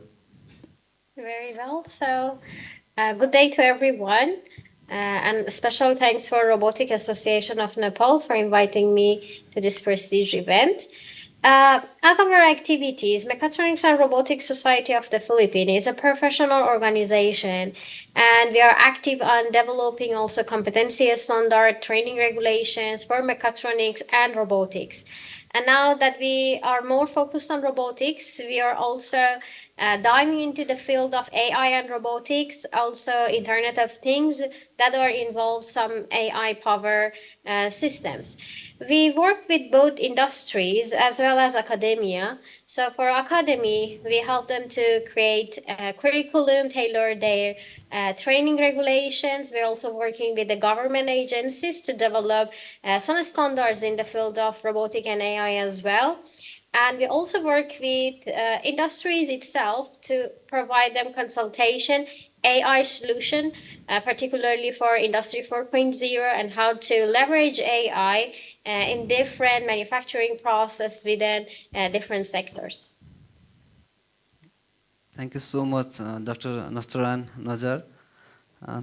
So today's this conference, Mini-Edtech AI conference with the theme of Future of Education in AI is a pre-event of the AI conference with the theme of AI for Prosperous Nepal. So I think this session, this panel discussion on the Mini-Edtech conference sure will help the government, the MOEST, to include what kind of things and what kind of talks should be done before drafting the policies on education-based policies. So moving forward, I'd like to move to Sushil sir with the first question. Sushil sir, you have experience on EdTech field for over a decade in integrating ICT in education. What actions do you think the schools should take to stay up to date and relevant and effective? Thank you, Deepak sir.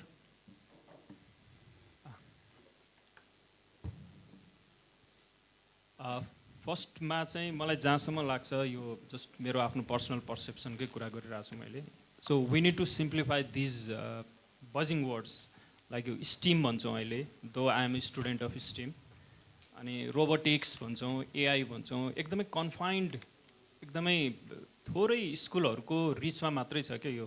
जस्तै यो premier school भने म यहाँ दोस्रो पटक आएँ, म 5-6 वर्ष अगाडि नेल्टाको एउटा प्रेजेन्टेसन त्यसमा म पेपर प्रेजेन्ट गर्न आएको थिएँ होइन। सो यसलाई अलिकति सिम्प्लिफाई गरेर यो अलि हाउगुजी जस्तो टाइपको भयो कि, अनि यसलाई अलिकति लोकलाइज गरेर चाहिँ हामीले कम्युनिटीमा कसरी पुग्न सक्छौँ बढीभन्दा बढी, किन भन्दाखेरि वाइ वी आर हियर, यो अहिले यो एआई इन एजुकेसन भनेर हामी किन कुरा गरिरहेको छौँ भन्दाखेरि बिकज अफ इट्स एक्सेसिबिलिटी होइन, जुन यो गुगल बार्ड अथवा च्याट जिपिटीको एक्सेस भयो, अनि त्यस पछाडि इट्स भेरी कमन है। अब यो कमन भएको हुनाले नै के हो त भन्दाखेरि चाहिँ यसको बारेमा हामी धेरै कुरा गर्न थाल्यौँ यहाँनिर चाहिँ। त्यस कारण यसलाई अलिकति हामीले एउटा सिम्प्लिफाई गरेर चाहिँ यो बढीभन्दा बढी चिल्ड्रेनहरूको रिचमा हामी कसरी पुग्न सक्छौँ भन्ने कुरा चाहिँ होइन। अनि यसको अफोर्डेबिलिटी पनि होइन, जस्तै अब स्टिम भन्यो, अलिकति मेरो आफ्नो एक्सपिरियन्स अनुसार स्टिमलाई इम्प्लिमेन्ट गर्नुको लागि चाहिँ स्टिम किटहरू चाहिने भयो होइन। जस्तै अब रोबोटिक्स विकासजीहरूले गरिरहनु भएको छ होइन, जस्तै अब यो रोबोटिक्सको लागि पनि अब कुनै एक्सपेन्सिभ किटहरू चाहिने होला, त्यसमा अलिकति एफोर्डेबिलिटीको कुराहरू छन् त्यहाँनिर होइन। So I am working on one new framework which I named E STEM pedagogy. त्यसमा चाहिँ यो स्टिमको एप्रोचेसलाई only through ICT without those हार्डवेयरहरू पनि कसरी चाहिँ if we have internet connectivity okay, so then how we can leverage or introduce those STEM practices, so even without STEM kits also होइन। सो मैले चाहिँ जस्ट आइम मेबी म अवेर नहुन नि सक्छु होइन, विकासजीहरूले गरिरहनु भएको होला। यसमा पनि जस्तै अब यो रोबोटिक्सकै कन्सेप्टहरू दिनको लागि पनि होइन भर्चुअल रोबोटहरू होला नि त्यहाँनिर होइन। सो जसले गर्दा चाहिँ के हुन्छ दूरदराजमा पनि हामी पुग्न सक्छौँ, यसको कन्सेप्ट चाहिँ दिन सक्ने भयो एउटा चाहिँ।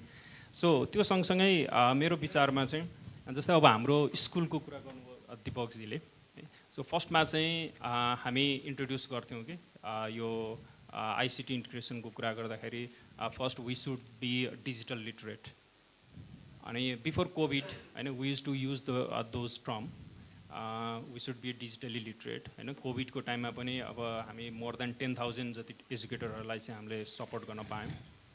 अनि त्यस पछाडि आफ्टर कोभिड के भयो त, so the digital literacy is very common होइन, and then so we talk about information literacy है। अब इन्फर्मेसन लिट्रेसी पछाडि चाहिँ अब आयो के त भन्दाखेरि एआई लिट्रेसीको कुरा भयो। सो अब हामी स्कुलले भनौँ न, स्कुल एउटा मेजर स्टेक होल्डर स्कुल लिडरहरूले चाहिँ यो एआई लिट्रेसी चाहिँ इन्ट्रोड्युस गर्नु पऱ्यो फर टिचर्स फर स्टुडेन्ट्स। के हो त एकदमै बेसिक बाटो कि है, यो एकदम टेक्निकलमा जानु नै पर्दैन अहिले हामी है, चाहे either we are teaching social study subject, science subject है, यो चाहिँ कम्प्युटर साइन्सको एउटा ब्रान्चको रूपमै लिनु भएन कि, यो एउटा चाहिँ सोसाइटीको एउटा इन्टिग्रल पार्टको रूपमा आइसकेको छ त यहाँनिर। यसो त्यो भइसकेपछि चाहिँ के हुनु पर्छ भन्दाखेरि जुनसुकै शिक्षक शिक्षिका जुनसुकै एज ग्रुपमा पढाउँछ उहाँहरूलाई पनि यो they should be AI literate अबको टाइममा चाहिँ मैले देखेको चाहिँ होइन। त्यसको लागि चाहिँ अब होइन विकासजीहरूले चाहिँ एउटा कोर्स हामीले पनि काम गरिरहेछौँ गर्न चाहिँ एउटा कोर्स हुन सक्ला एकदम सिम्प्लिफाइड फर्ममा चाहिँ होइन। अनि even for the students also होइन, लाइक जस्तै भनौँ न सेन्सेस र सेन्सरको डिफ्रेन्स के छ त, and so we can start from that also है। सो त्यो भयो। अनि त्योदेखि बाहेक अब मैले देखेको चाहिँ केही हाम्रो रोलहरूमा पनि चाहिँ चेन्जेस आउनुपर्छ जस्तो लाग्छ होइन। किन भन्दाखेरि अब हामीले थ्योरिटिकली पढ्थ्यौँ कि पर्सनलाइजेसन अथवा पर्सनलाइज लर्निङ भनेर भन्थ्यौँ हामी, एडाप्टिभ लर्निङ भनेर भन्थ्यौँ हामी होइन, इन्क्वायरी बेस्ड लर्निङ भनेर भन्थ्यौँ हामी होइन। अब त्यो थ्योरिटिकली चाहिँ त्यो पोसिबल थियो, अब because of this generative AI होइन यो पनि पोसिबल हुने भयो क्या अब हामीलाई होइन। सो त्यसलाई पनि हामीले चाहिँ इन्ट्रोड्युस गर्नुपर्छ जस्तो लाग्छ त्यहाँनिर चाहिँ। सो त्यो हिसाबले चाहिँ हामी एज एन एजुकेटर यो जेनेरेटिभ एआईलाई चाहिँ एउटा टिचिङ असिस्टेन्टको टुलको रूपमा कसरी प्रयोग गर्न सक्छौँ। Likewise from the students side उनीहरूले चाहिँ यो एआई टुलहरूलाई चाहिँ एउटा पर्सनल ट्युटरको रूपमा कसरी प्रयोग गर्न सक्छन् होइन। त्यसको लागि फेरि मैले चाहिँ भनौँ न हाम्रो एडभोकेसी चाहिँ के हो त भन्दाखेरि सकेसम्म चाहिँ नो कस्ट, त्यो त्यतिले भएन भने लो कस्टमा चाहिँ हामी जानुपर्छ भन्ने हिसाबले चाहिँ हामी त्यसरी गइरहेछौँ। Thank you so much, Sushil sir. Moving forward, I'd like to move to Engineer Sijan Shishaji. Is the senior machine learning engineer at Fuse Machines, and Fuse Machine itself is contributing a lot in the development of AI. So, what kind of products has Fuse Machine been working on to make AI-based education accessible to all in the context of Nepal? Can you briefly go through that? So, first of all, I would like to repeat the mission of Fuse Machines that we have in Fuse Machines is to democratize AI, to provide AI education and solution to general public. And not sure about if I can talk about all the products that we have been working on due to confidentiality. So in past, we have been working on the AI education through AI fellowship, and we are currently working on that right now. Apart from that, we have a product called Fuse Classroom, which provides AI-powered education system to different schools and colleges in Nepal. And yeah, so the main thing to repeat is I think to provide AI education to general public who cannot afford that, like Sushil sir said, if not no cost, at low cost. So we are providing AI fellowship at no cost. So that's our mission. Thank you so much. I'd like to move to Sandeep sir. The AI-based companies in Nepal and all over the world are working on different AI products that can help this teaching and learning process easier and accessible to all. And as our presenter displayed a lot of AI tools to us, so can you tell this crowd, the group of leaders today, that how can AI help students and bridge this educational disparities? Thank you for the question. I was really impressed by a lot of speakers today because they covered a lot of grounds that I was planning to share. To be very honest, like Sushil sir mentioned, we tend to speak and bring up a lot of trendy words, right, in these type of conversation. But going back to the classroom, the major disparity that we've been seeing over the past century and currently intact in our modern day schools is personalized learning, right? So 1:1 tailored personalized learning is still not accessible, even in the best of the private schools. Let's forget the government schools. Best of the private schools also cannot afford to give 1:1 personal tutor or personal learning because of the cost and the time.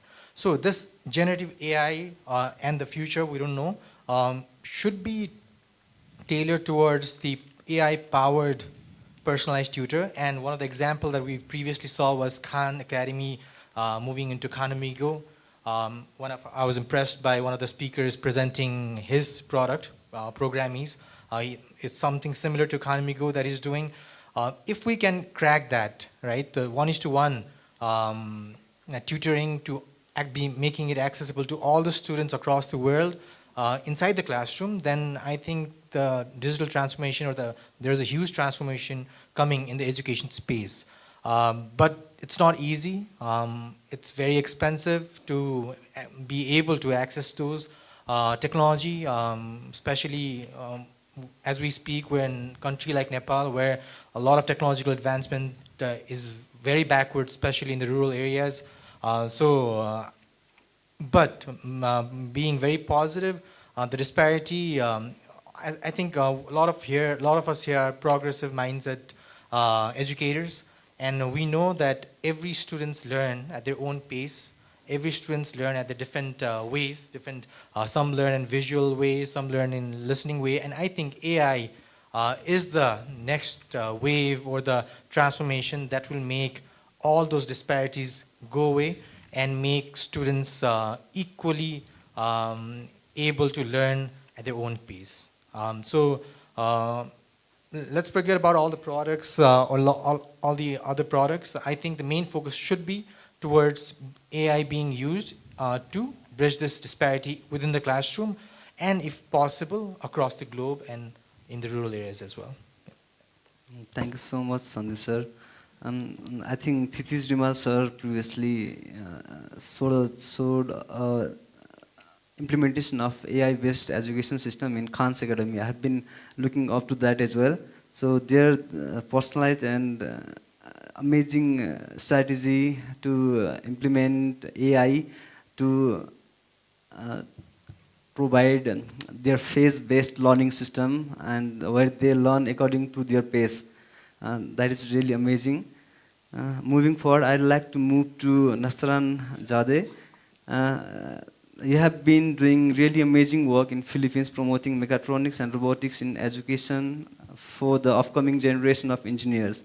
So can you share some lights on what exactly have you been doing in Philippines and how you have been integrating AI to optimize the education in Philippines?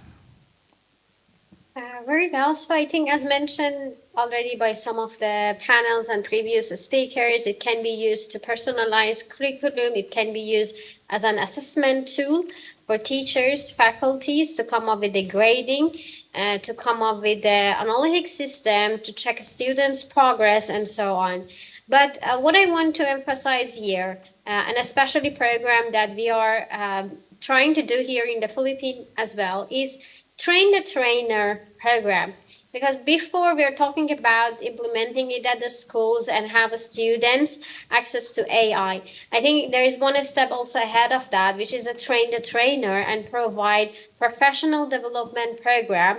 First of all, for teachers, educators, and faculties of universities and K to 12 schools as well. So part of our activities in MRSP is also to provide train the trainers for teachers. So first they will learn how to leverage those tools within their classroom, and then that would be their job to go to their classes and just have it implemented within their classroom setup. Another activity that we can have with the advancements of AI and implementing AI in the classroom would be achieving quality education or sustainable development goal number 4. So AI with these tools that have been also discussed by some of the speakers as well, they will give a facility to have a virtual classroom. We experienced that already during the pandemic where we were not able to conduct classes. So those tools came to our aid to have a virtual classroom, and more importantly, to have a virtual laboratory to let the students access the facilities that they might not have at the moment because they're in a remote area or not accessing to the laboratory facilities. So they will be able to use simulation and interact with different equipments through AI-powered systems. So these are some of the activities that we are also doing. We are also collaborating with government agencies, and in the Philippines, government has also a very great support for training the trainers. And one of the program is Abolic Scientists, where they invite scientists all around the world. A school can just invite a scientist for their school for a month or 2 or 6, depend on their nature of collaboration. And we can, by that, we can just learn how the AI is practiced in other countries, how it is implemented, and then adapt it to the systems of the Philippines. So these are some of our activities that we are doing in MRC. Thank you so much, Dr. Nastaran Nazar. And moving towards the panel discussion again, I'll like to come to Alok sir. Alok Khatri, you have been working with King's College closely and being from a data scientist background, data science background and artificial intelligence background, how do you think your input of AI in the business school is panning out in the current scenario? Okay, I think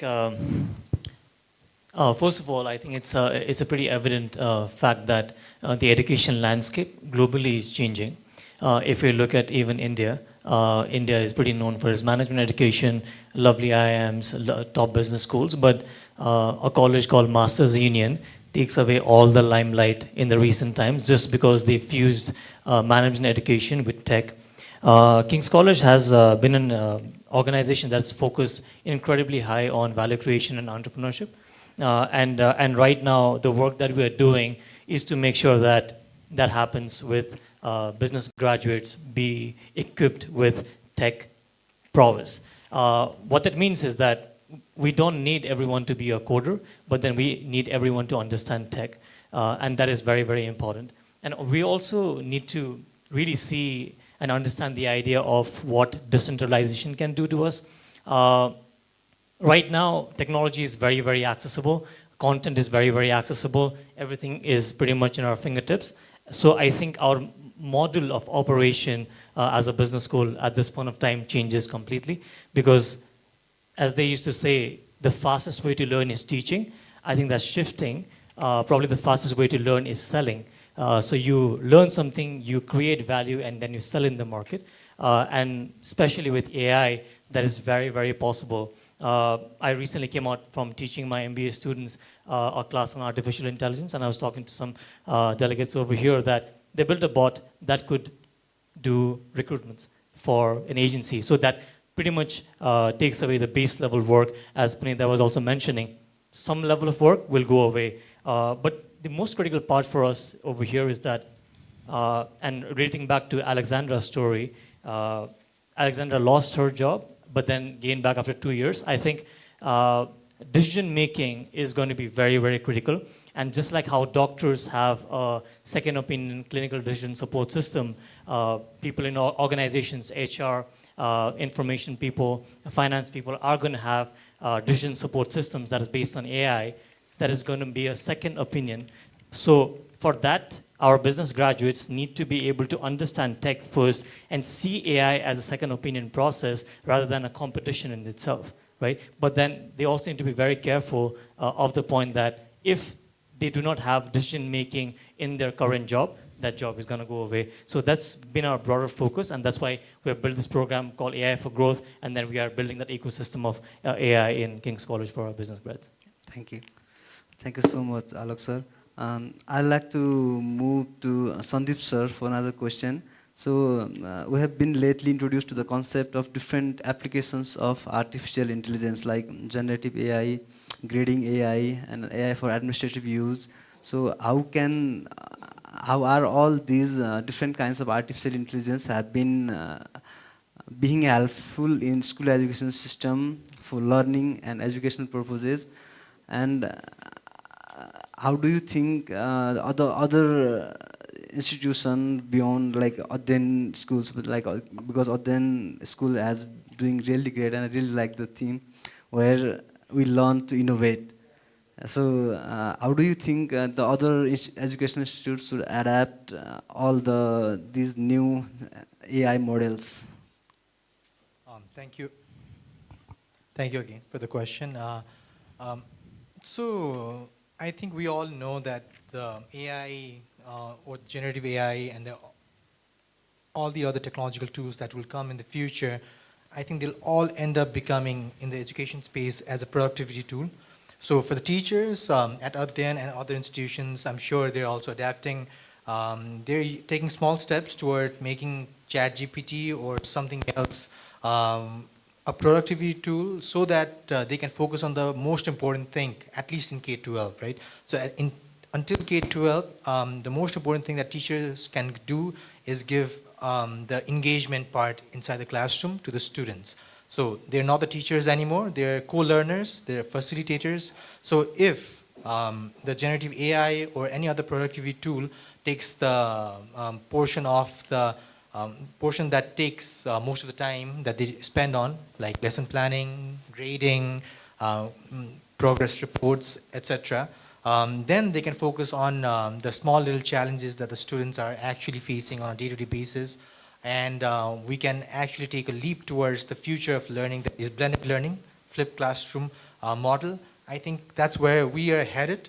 And generative AI and AI-powered tools are making it happen in a lot more faster pace that we could ever imagine.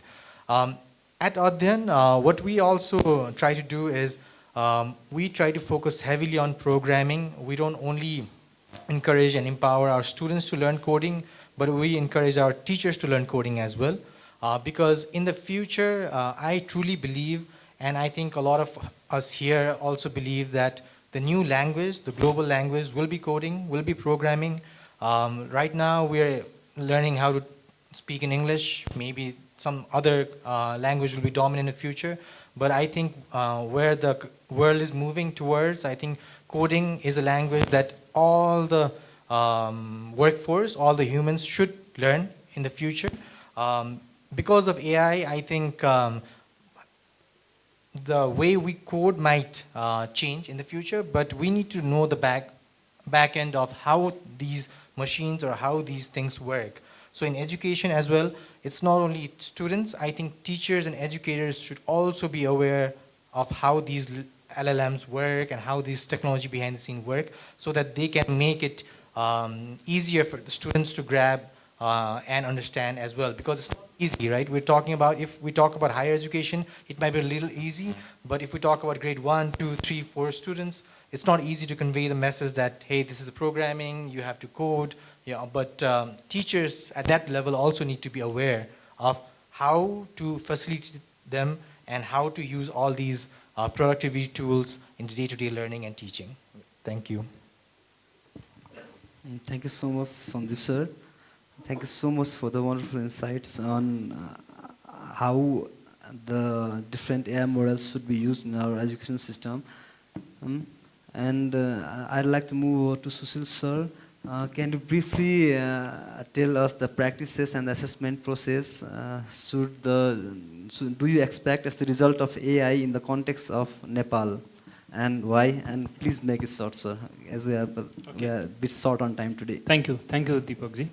Again, just यो मैले चाहिँ यो अलिकति यो ग्राउन्डमै अलिक larger कम्युनिटीको कुरा गर्दा नि हामीले edtech इन्टिग्रेसनको काम गर्दाखेरि देयर आर 4 स्टेजेस भन्छौँ हामी खासमा चाहिँ यो जतिखेर चाहिँ हामीले यो एजुकेसनल टेक्नोलोजीको इन्टिग्रेसन गर्छौँ पेडागोजीमा सुरुमा चाहिँ हामी अवेरनेस स्टेज भन्छौँ हामी त्यस पछाडि हामी एप्लिकेसन भन्छौँ त्यस पछाडि इन्फ्युजन भन्छौँ अनि then we talk about transformation in the same way अहिले हामी यो जेनेरेटिभ एआई अथवा एआई इन एजुकेसन भन्दा नि यो अहिले हाम्रो कन्टेक्स्टमा चाहिँ अवेरनेसकै स्टेजमा छौँ हामी इभन हामी अप्लाई गर्न सक्ने अवस्थामा पनि भइसकेको छैनौँ if we really want to apply त्यो अप्लाई गर्ने हुने त हाम्रो यो करिकुलमदेखि लिएर हाम्रो पेडागोजिकल प्र्याक्टिसेसदेखि लिएर सबै कुराहरू चाहिँ चेन्ज नै हुनुपर्छ त्यहाँनिर चाहिँ होइन हाम्रो रोल नै चेन्ज हुनुपर्छ किन त हामी वेयर एचिभिङ पर्सनलाइजेसन त्यो हो भने टिचर त कोचमा जानु पऱ्यो उसको रोल चाहिँ के भन्नु पर्यो कोचिङमा 1-to-1 कोचिङमा जानु पऱ्यो त्यहाँनिर चाहिँ होइन अघि हाम्रो पहिलाको प्रेजेन्टरले देखाउनुभयो slide is just generated from AI भने अब त्यही स्लाइड चाहिँ स्टुडेन्टले लिएर आइदिएर क्लासमा लिएर आइदियो भने के गर्ने त होइन हामी एसे लेख भनेर भन्छौँ त्यो एसे उनीहरूले चाहिँ गुगल बार्डलाई दिएर च्याट जिपिटीलाई दिएर लिएर आयो भने के गर्ने त हाम्रो रेस्पोन्स चाहिँ के हो त are we ready we educators हामी त्यसको लागि रेडी छौँ कि छैनौँ त त्यो खालको चाहिँ भनौँ न असाइनमेन्ट चाहिँ हामीले पायौँ भने चाहिँ होइन सो त्यो हिसाबले चाहिँ हामीले पनि चेन्ज गर्नुपर्ने हुन्छ सुरुमा हामी चाहिँ भनौँ न देयर वाज अ टाइम जतिखेर म स्कुल पढेँ त्यो बेलामा चाहिँ हामी कन्ज्युमरको रूपमा थियौँ कुनै पनि इन्फर्मेसनको कन्ज्युमरको रूपमा थियौँ अब यो हामी आइसिटी इन्टिग्रेसनको केसमा चाहिँ हामी चाहिँ अलिकति यो पेडागोजिकल सिफ्टमा चाहिँ हामीले एसेसमेन्टमा चाहिँ के भन्थ्यौँ त भन्दाखेरि चाहिँ स्टुडेन्टहरूले चाहिँ दे हेभ टु क्रिएट भनेर भन्थ्यौँ होइन दे हेभ टु जेनेरेट भनेर भन्थ्यौँ अब एआईको टाइममा त त्यो जेनेरेट त सबै त्यसले गरिदिइहाल्यो होइन अब चाहिँ उनीहरूको रोल चाहिँ के हुनु पर्यो इभ्यालुएटर हुनु पऱ्यो होइन दे हेभ टु इभ्यालुएट होइन so in that way we have to design our assessment also होइन तर एसेसमेन्टमा मात्रै भएर भएन है हाम्रो पेडागोजीमा पनि होइन जस्तै अब अहिलेको हाम्रो करिकुलम भनेको चाहिँ कस्तो छ त भन्दाखेरि चाहिँ जस्ट इन केस भनेर भन्छौँ क्या हामी जस्ट इन केस भनेको चाहिँ कुनै बेलामा काम लाग्ला अहिले चाहिँ पढिराखौँ होइन कुनै बेलामा चाहिँ काम लाग्छ भविष्यमा होइन अब जस्तै हामी टिचरलाई सोध्यो भने नि अलि चुप लाग्यो पछि काम लाग्छ भनेर भन्छौँ होइन तर अहिलेको बच्चाहरूलाई कस्तो चाहिएको त जस्ट इन टाइम चाहिएको छ क्या अहिले नै चाहियो उनीहरूलाई जस्तै हामी केही कुरा आएन भने युट्युबमा गएर खोज्छौँ नि पढाइ त्यस्तै हुनुपर्ने छ त्यहाँनिर चाहिँ होइन so we have to do lot of works है if we really want to apply है अब यसको इन्फ्युजनमा ट्रान्सफर्मेसनमा जानु त टाइम नै छ कि हामी पहिला त हामी अवेर नै हौँ त्यसबाट त्यो खुड्किलाबाट चाहिँ हामी अगाडि बढौँ भन्न चाहन्छु मैले thank you Thank you so much, Sushil sir. So in the current states, the teachers, the students, and every general public is using generative AI at most. So I was using ChatGPT like a few days back. I had a list of numbers to be added, and I got lazy and I put every number on the ChatGPT and asked it to add all and give me the answer. And it gave me a number, but I was not sure it was correct. So I asked the ChatGPT again to give what is the correct answer of this. So it gave me another number. Then I got confused. Yeah. So I want to move to Nastaran for the next question.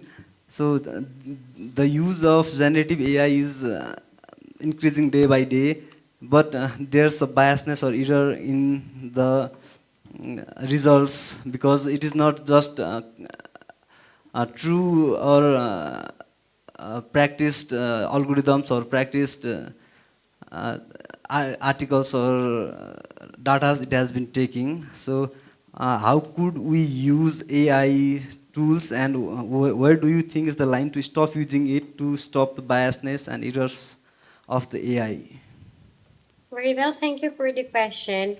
It's very important when we are adopting AI, when we are using it, especially in the educational context, to be aware of the AI bias. We need to understand what's the AI bias, when will this happen, and what's the limit line to use some generative AI tools, and what's the limit to not actually use them. Uh, the biases, there are different type of biases that can happen within an AI system. And the most important one is the historical data. Because this generative AI will be trained based on all the information that are available on the internet. And some of them might not be valid information and written by humans. So there might be some biases as well. Or if we are training a model, training a network, we can feed some data that are just not general and not from the whole population. Or we might feed a lot of data to our system to have it overtrained in machine learning systems. So that's a time that the bias will happen and the result that we are getting from the AI is not accurate. So it's a time for human to step in, always check the AI generated reports or results for some study. And there are also some area that we need to have the AI off limit to go through them. In the context of educational system, when we are doing research, it's very important, actually, it's very useful to use it as getting research idea, coming up with a methodology and everything. But when it comes to have a valid references, AI cannot be trusted. As we already checked with our academy, we try to ask for some references and some data to put our study based on that. And the data and references that we got, as we checked, they were really a bias and they were not valid references and valid data given to us by AI.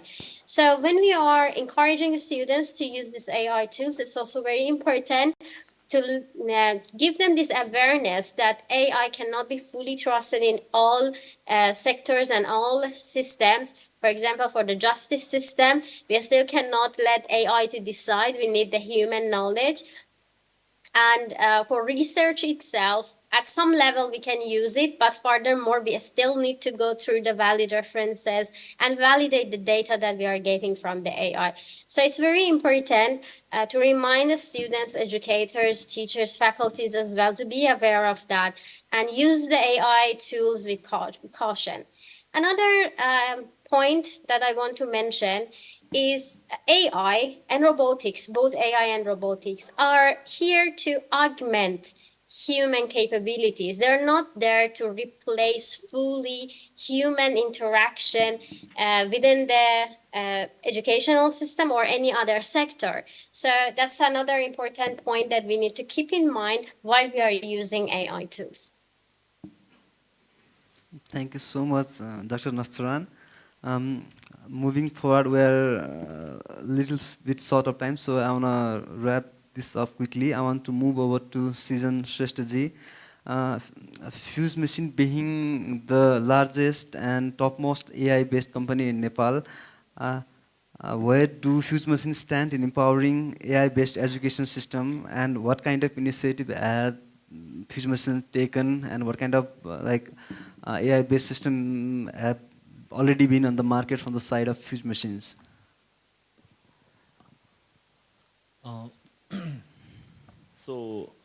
Talking about Fuse Machines, I will again repeat about the AI fellowship that we are providing to the students who are in need. So what we do is whoever wants to work as a machine learning engineer like myself, I will give my example because I am also a product of AI fellowship. I was a student at 2018. So what we did was we just tried to provide AI education to all the students, and what we felt was there was a gap in our school curriculum and college curriculum. So के भयो भनेदेखि हामीलाई AI मा काम गर्नलाई जुन कन्सेप्ट्सहरु required हुन्छ, mathematic concepts and programming knowledge obviously. So त्यसमा चाहिँ अलिकति हाम्रो कलेजबाट निस्किसकेको स्टुडेन्टहरुमा अलिकति ग्याप देखियो, जुन ममा पनि थियो कुन टाइममा. सो त्यो ग्याप फिलफिल गर्नको लागि चाहिँ फेरि हामीले फाउन्डेसन्स अफ एआई भनेर जुन म्याथमेटिकल कन्सेप्ट्स र प्रोग्रामिङ नलेज चाहिन्छ त्यो फाउन्डेसन नलेज चाहिँ हामीले कलेज स्टुडेन्टलाई एज अ अप्सनल कोर्स चाहिँ प्रोभाइड गर्यौँ इन डिफ्रेन्ट कलेजेस. सो यही कुरामा what I want to emphasize is that यो कन्फिडेन्स जुन भइरहेको छ, जुन we want to update school curriculum so that to prepare our students to work in AI. So I think that needs to be done. So for just giving the example, अघि सुशील सरले भन्नुभयो जस्तै just in case भनेर पढाइन्छ भन्नुभयो, जुन एआईमा एकदमै चाहिने linear algebra. So we teach student अहिले पनि we teach student to solve linear algebra, linear equation to find values of x and y. तर त्यो values of x and y किन चाहियो त्यो स्टुडेन्टलाई त्यो थाहै छैन. So motivation should not be to get good grades in examination. Exam pass गर्नको लागि यो x र y को भ्यालु त फाइन्ड गर्नै पर्छ भनेर गर्नु भन्दा यो x र y or certain set of parameters or variables भयो भने हामीले कतिको स्ट्रङ प्रिडिक्टिभ मोडल जेनेरेट गर्न सक्छौँ जुनले चाहिँ which can give us predictions that is given by AI. त्यो एप्लिकेसन बेस्डमा करिकुलम बनायो भने चाहिँ will get more talented engineers I think. So that's what we are trying to do in Fusemachines, trying to narrow the gap between the talent we have and the knowledge. Thank you so much, Engineer Sujan Shresthaji. I think we are around the end of this session. So, lastly, I'd like to ask Alok Khatri sir for his insights on the digital impact of all this information that I've been sharing, the positive information, the negative information, and how the digital community is building the AI-based learning and teaching system. Okay, I think like we humans, we live in community, and especially with the advent of online technology, we can see people on Reddit, subreddits, millions of people talking about the same thing. There is a subreddit on depression, which has more than 1 million people. So people have found a way to organize themselves on a digital realm. And if I'm a big Balaji Srinivasan fan, and a big believer that we can do something powerful digitally first and then physically last. So in that sense, the power of bringing people together on a digital realm is very, very powerful. So we started the AI for Growth program roughly 4 months ago, We host Discord servers, we host WhatsApp groups, we host our community on a platform called NAS.io, which is built by this famous YouTuber called Nas Daily. We have more than 750 members on our Discord channel in less than 4 months. So, which technically shows that it is very, very easy to gather people online who believe in a similar cause. Now, what happens after that is that the dynamic of online engagement is very, very different. There is problems with anonymity, there is problems with identity, there is problems with people writing whatever they want. So there's a very, very different kind of culture. And if you go to Silicon Valley, Bay Area, we will really find community managers on our digital realm becoming one of the biggest high-paying jobs over there. So our effort with AI for Growth is that we are building this digital community. We want to have 5,000 AI engineers. And a recent example of that is that we have a company called Sarang who hosted a challenge to build an AI system just to the community. Like, there was no requirement on who can build, who cannot build. 2 hours we sat and listened to the solution, completely blown away with the amount of, with the kind of solutions learners were bringing. And the company literally took what they built and are integrating into the system. So digital communities are very, very powerful. If you if you are familiar to the blockchain community, blockchain technology, we see this on a lot more powerful space. But then, especially in education, bringing people together on digital channels, that will bring a completely different dynamic. This last example, IIT Madras recently opened a Bachelor's of Science in Data Science concentration. I might be wrong on the number, but pretty sure there are more than 5,000 people that enroll on that program. That beats any university on that scale very, very easily. And then the power of digital community comes in, because how do you host 5,000 people who are going through the same experience on a digital community, engage them and add value? People cannot go in silos, but they can get connected in digital realm. So big opportunity. And then I think in Nepal, I think we are really spearheading that process with the AI for Growth. Thank you so much, Alok sir, for the insights on how the digital commitment has been affecting the AI models and our way of learning and teaching as well. I think we are at the end of this session. I'd like to open the floor for Q&As. If there are any Q&As, you can please ask our distinguished panelists over here. Is there any questions from the audience?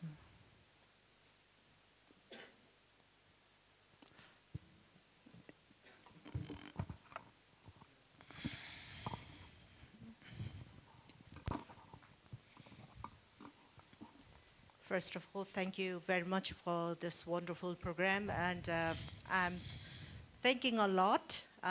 Looks like that I have to retire pretty soon. Listening to you all, it looks like that there's a Ellen language going on, and yes, I'm an educator. I'm very excited to listen to you all with wonderful ideas on how AI is going to help in education, to do the things that we always dream to do with our kids. However, at the same time, as an educator and as a parent, I'm shaken from within, you know, what AI can do to our children in future. So my question to the panelists, or anyone can, you know, or anybody in this room can answer me. Please make me feel secure. How can I feel secure as a mom, as an educator? How is AI going to help our children to be more human, to feel, to be ability to feel, to ability to, you know, have the kindness, empathy, sympathy, gratefulness? How we are going to help, you know, how is this AI going to help in our education, in our home, to help our children to be more human? These are the characters makes us uniquely human on this earth. So it looks like that we're spending more time in how, you know, what we are going to learn, how fast we're going to run, and who is going to reach the, you know, get the goal first. But I think we are losing a lot of human character here. I'm sure you all have your family WhatsApp group. I do have. we talk more in WhatsApp group than in person. So I'm really, really, shaken and scared as an educator and a mom. So you are the experts here. Tell me, how is AI, taking this as a policy and taking this sector seriously to help our children to be more human? Thank you. Thank you so much, ma'am, for the wonderful question. We are supposed to take this ethics in AI term today, but we are lack of time, so we couldn't complete that part. And thank you so much for raising that question. I want to, please, Alok, sir. Okay, thank you so much, ma'am, for the question. And like, it just brings me back to a dinner table conversation I was having with my mom and dad. And I was literally telling them that you can get a call where I'm shouting and then people are asking for money. That can happen. Those kind of defect technologies can really happen. I think so that level of awareness and that kind of conversation needs to happen.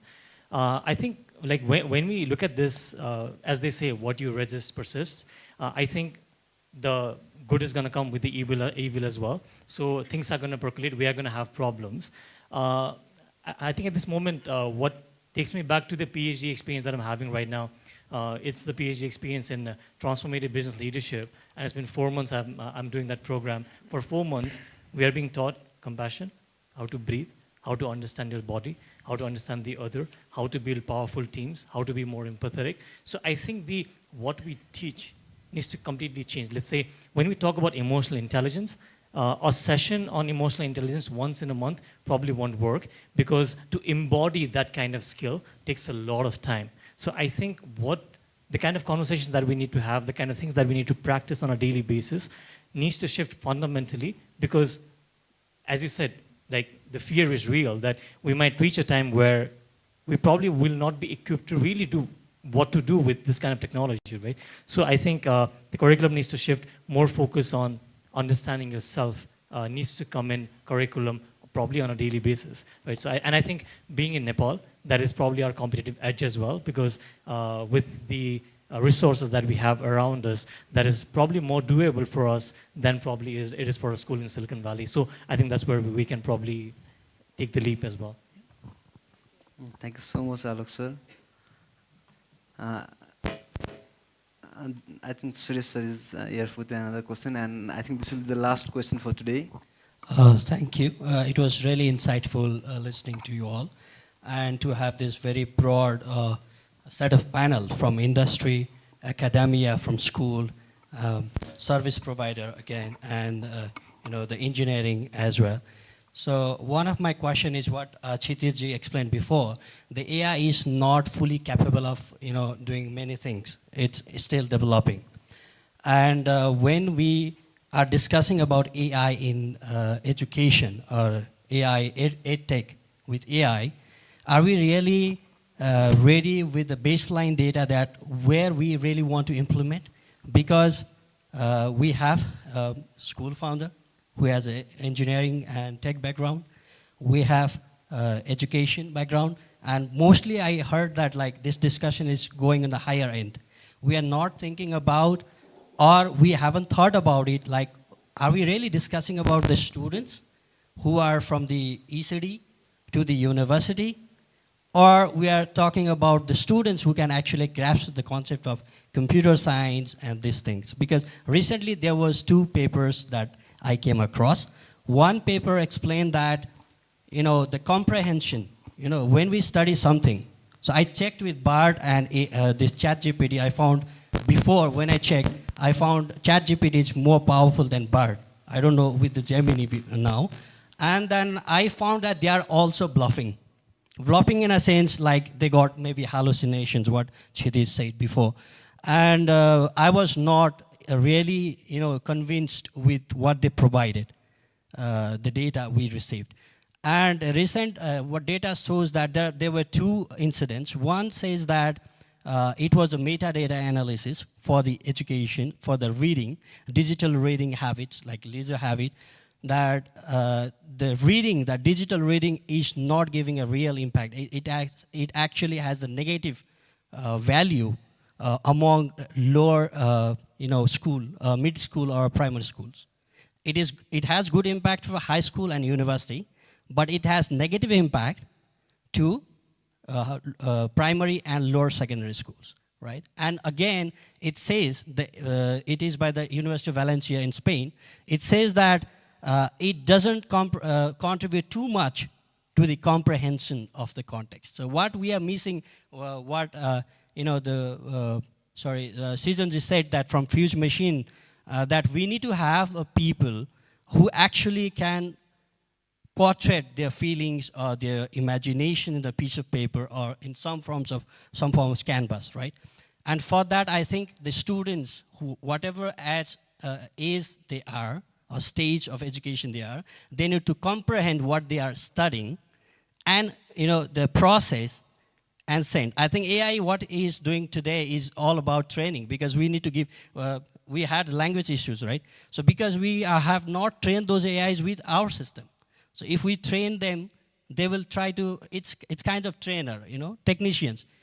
Technicians भन्दा माथि एआईले creatively काम गर्न त्यति धेरै extensively गर्न सक्छ जस्तो लाग्दैन, तर जुन कुरा ह्युमनलाई चाहिँ घन्टौँ लाएर सिकाएर वर्षौँ लाएर ट्रेन गर्न सकिन्छ, which is a form of education, can be done with AI. So we have to have this change, the shift in our education system, that our education system need to shift towards creating a creative workforce rather than working force, which already कम्प्युटरले त गर्न सकिहाल्छ. अर्को एउटा भिडियोको case थियो, यो लामो भयो भने सरी, एउटा स्टार्टेकको 10 मिनट्सको भिडियो दियो, एउटा म्याथमेटिक्सको प्रब्लम दियो.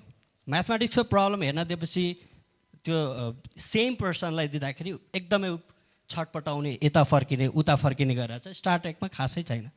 सो दोज काइन्ड अफ त्यो इन्गेज हुँदाखेरिको उहाँहरूको त्यो ब्रेन एक्टिभनेस हुन्छ नि, लाइक हामीले कम्प्युटरलाई चाहिँ लोड दियो भने पनि उसको सिपियुमा त लोड बढ्छ, सिपियु युजेस होइन, त्यो खालको हामीले कुन एज ग्रुपलाई गरिरहेको हुन्छ. I'm a bit confuse because I also work in education field, especially with astronomy and space science, and we are actually hosting an international office called Office of Astronomy for Education, which has a global market, global mandate, and which works primarily in SARC up to K-12. Our main agenda is to train teachers, because teachers should be able to communicate with students and understand, it should be response, the two-way system. And the second is we want to have this in-person gatherings, because we had a lot of online gatherings, and which is good at first to gather the people, to have this collective mass of the like-minded people, but to have an action on field, we need to get them out of that digital age. Otherwise, it is not able to realize what we are expecting from our experience. Maybe it is different by others. And to create those resources which is compatible and accessible from our reason. That means we can talk about Elon Musk, his rockets, but is that really accessible for our kids? What is accessible for our kids to inspire, for next generations of students, next generations of creators? I think we need to have that compatible sets of, the educational practices. That is what we are working, and with that, we got approval to run that international office. We had 3 years review. We are going into the next phase. So there are many things going on. So we strongly believe that human interaction is very, very important. But how we are going to address like this EdTech with AI to the kids that I said, like those people watching StarTech, not getting focused, but with mathematics problem, very disturbed, and with the results from the University of Valencia that students are not getting very good into the comprehensiveness, especially for primary and middle school. Thank you. Thank you so much for this, Suresh sir, for the input. I'd like to conclude this today's panel discussion session on Mini-Edtech conference. So I'd like to thank the audience for sitting there amazingly, listening to all the discussions that we've been talking, from emotional intelligence to the potential of AI in teaching and learning, from digital platform and platforms' impact on AI and all. And I'd also like to thank our distinguished panelists, Dr. Nastaran Nazarzadeh, Mr. Sandeep Sharma, Mr. Susil Preti sir, Mr. Alok Khatri sir, and Mr. Sijan Shrestha sir for being present in this amazing panel discussion session. And I'm sure this panel discussion session have shed a light on what the Ministry of Education should be working on while drafting the policies based on students and teachers' perspective in about AI. I'd also like to thank MOEST on taking this initiation on drafting AI policy in Nepal, and Premier International IB School for this collaboration, hosting this Mini-Edtech event is the pre-event of AI conference of AI for Prosperous Nepal. And thank you so much. And myself, Deepak, is signing off. Thank you. Thank you, Deepak sir, and the esteemed panels. While the people are trying to move the banner on stage, I'd like to thank everybody for being so patient, and it was a power-packed panel discussion. I think for me, the culminating point was the emotional intelligence versus artificial intelligence. That's something that came across new in the discussion.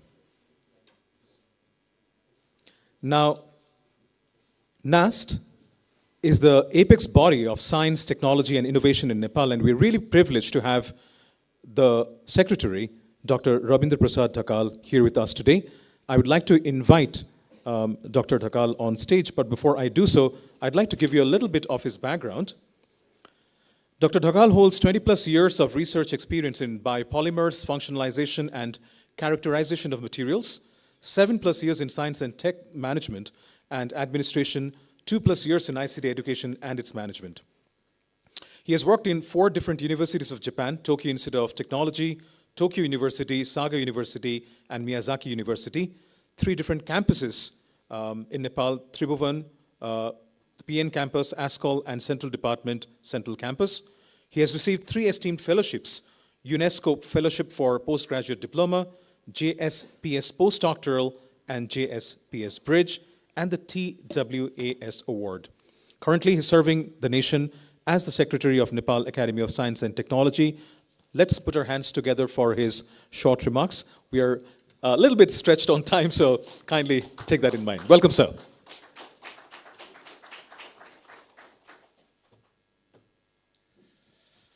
धन्यवाद एउटा इन्ट्रोडक्सनको लागि। मलाई म धेरै समय लिन्न। आज बिहानदेखि म अलिकति कनेक्सन गर्न चाहेँ। बिहान आज हाम्रो एउटा कार्यक्रम थियो, हाम्रो वैदिक साइन्सलाई एआईमा कसरी जोड्ने भन्ने एउटा कार्यक्रममा पुगेर आउँदै गर्दा र अहिले यो फर्मेटमा आइपुग्दै गर्दा आजको एउटा ओभरअल सोसिएटल एउटा स्पेक्ट्रममा कुरा गर्ने मौका मिले जस्तो अनुभूति भइराखेको छ।